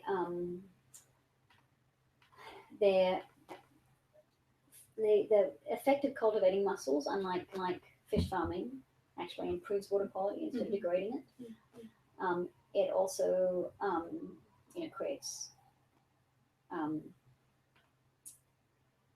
it's a whole culinary shift down the food chain towards a high EPA, DHA, fish oil containing material, but not about fish in cages, not about doing the conventional fish farming, which has all of this drop out, when you concentrate fish in these. So the whole kind of aquaculture area actually probably should go to algae, but even lower down the food chain. But the mussels deal with algae problems too, and it's the most effective aquaculture. If the FAO agrees with me, but in terms of really doing aquaculture that is productive as opposed to destructive, it really works. So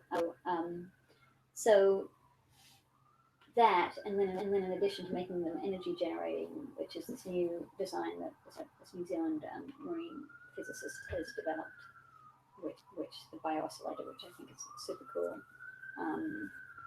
And then the culinary kind of, trading on the culinary, the cleanliness of these waters is, I think, really interesting while doing something that protects the coral reefs. Yeah. So all of those reasons mussels are interesting. They're not like oysters. I mean, they're kind of oysters and champagne beer and mussels. Right. They have to there's a little bit of culinary work to kind of glamorize them, right. I think, but they're ecologically the right thing to go for. So So we should contact Phoenix. Yeah, yes. Now, the other thing that I wanted to get them to do, because this whole thing about the tech exchange being not about tech colonialism, but actually about technical exchange. The article, the other furnace that, you know, the Washington Post article. I think it's his brother. Yeah. So he's already doing these, you know, I talked about this tree cloud project. Yeah. Where running the data storage from these agricultural and urban waste streams. Right. I was hoping that we could get.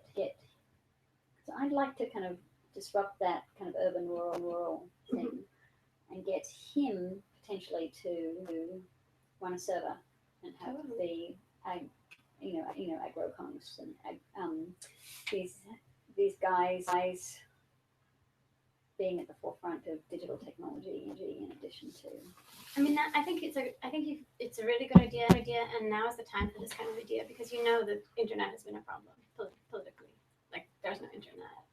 Oh, really? Totally, yeah, totally. They're still like they opened 5 Wi-Fi spots in Havana in September for the first time ever. There was no internet. You could just go to hotels, all super controlled, right, surveilled, et cetera. But all this is changing, and I think like now is the time to get in and push it, right, and like see what they'll allow. Because the other thing is that I don't know if these techie people know, but there's this, because it's been so controlled. There's like an amazing black market of technology in Cuba, where like people make all these intranets, and like they'll like hijack one connection and like create all these other connections and like sell connections, and so people are really trying to get connected, but it's all kind of under the radar of the state permission for connection. But all this is also being renegotiated. Like one of the first loopholes in the embargo has been U.S. internet companies being allowed to operate in Cuba. So they are pushing on it. And they have started, you know? Yeah, well, like Google opened an office in November of last year, but so far there's nothing but the state providing internet, which is a company. Because Puneet, who's I met with on Sunday, who's Sanjeet's partner, works closely with Megan Smith, who's the CTO of America. They've already talked to Obama about doing this project. Great. And so that's what I'm saying. I think like everything's happening so fast now. Yeah. Like I'm sure everything's being brokered and we don't know about it. So I think now you can push everything and see. Right. I mean, they just authorized normal flights to Cuba for the first time in since 1961. They'll start in like 2 months.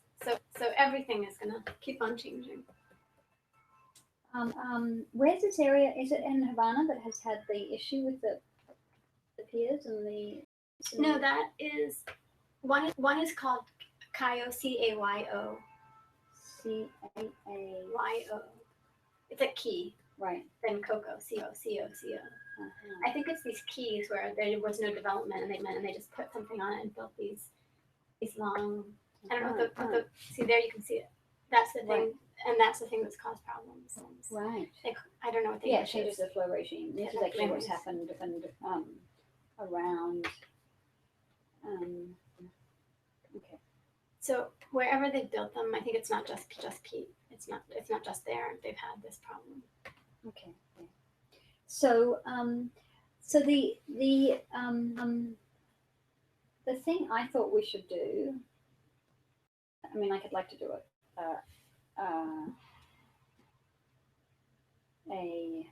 Maybe a dinner with you and the Phoenix. Yale guy. Yeah.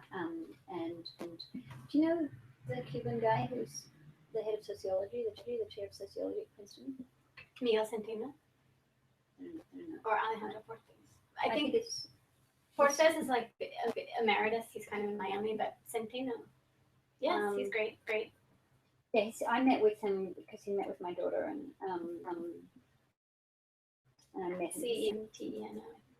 CENEN. PENO, yeah. Miguel Centeno.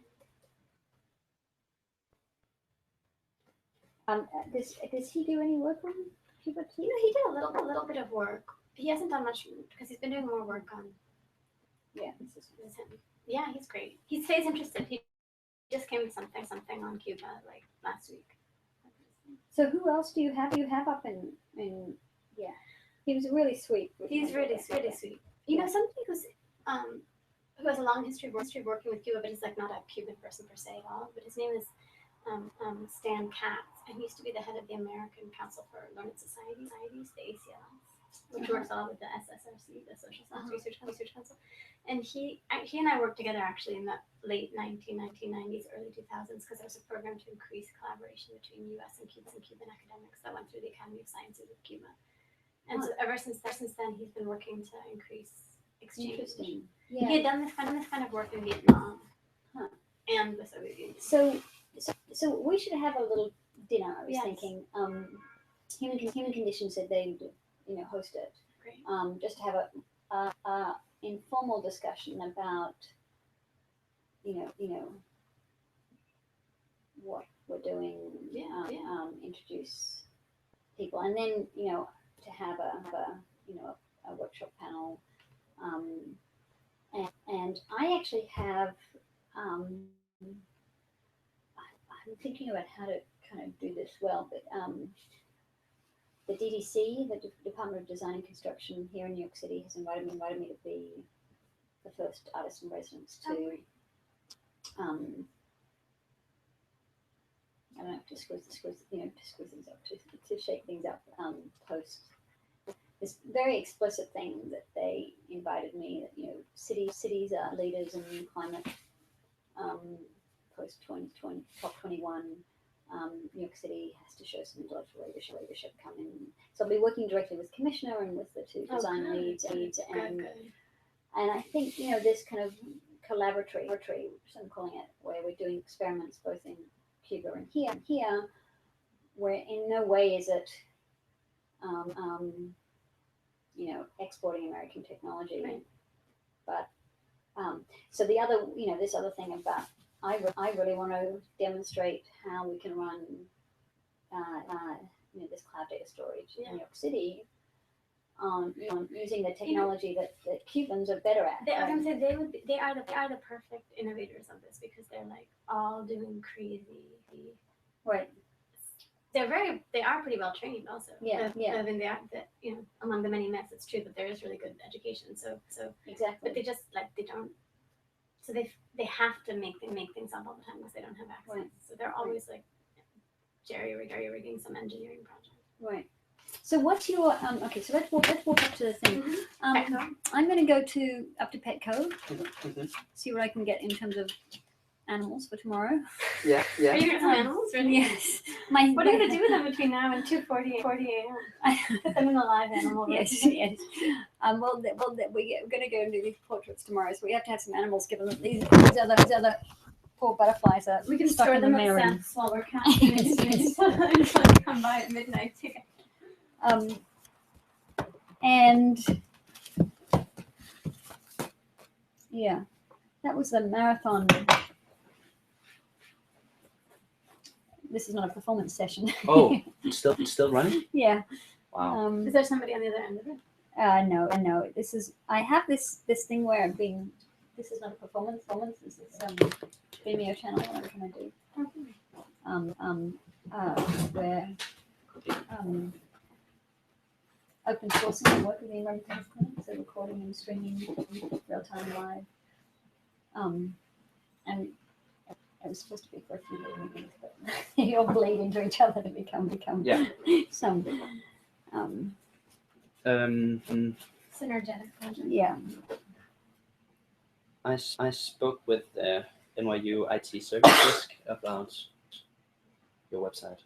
About the How Stuff Is Made website. Yeah, and they told me to go talk to the digital studios, the digital NYU studio, something. Okay.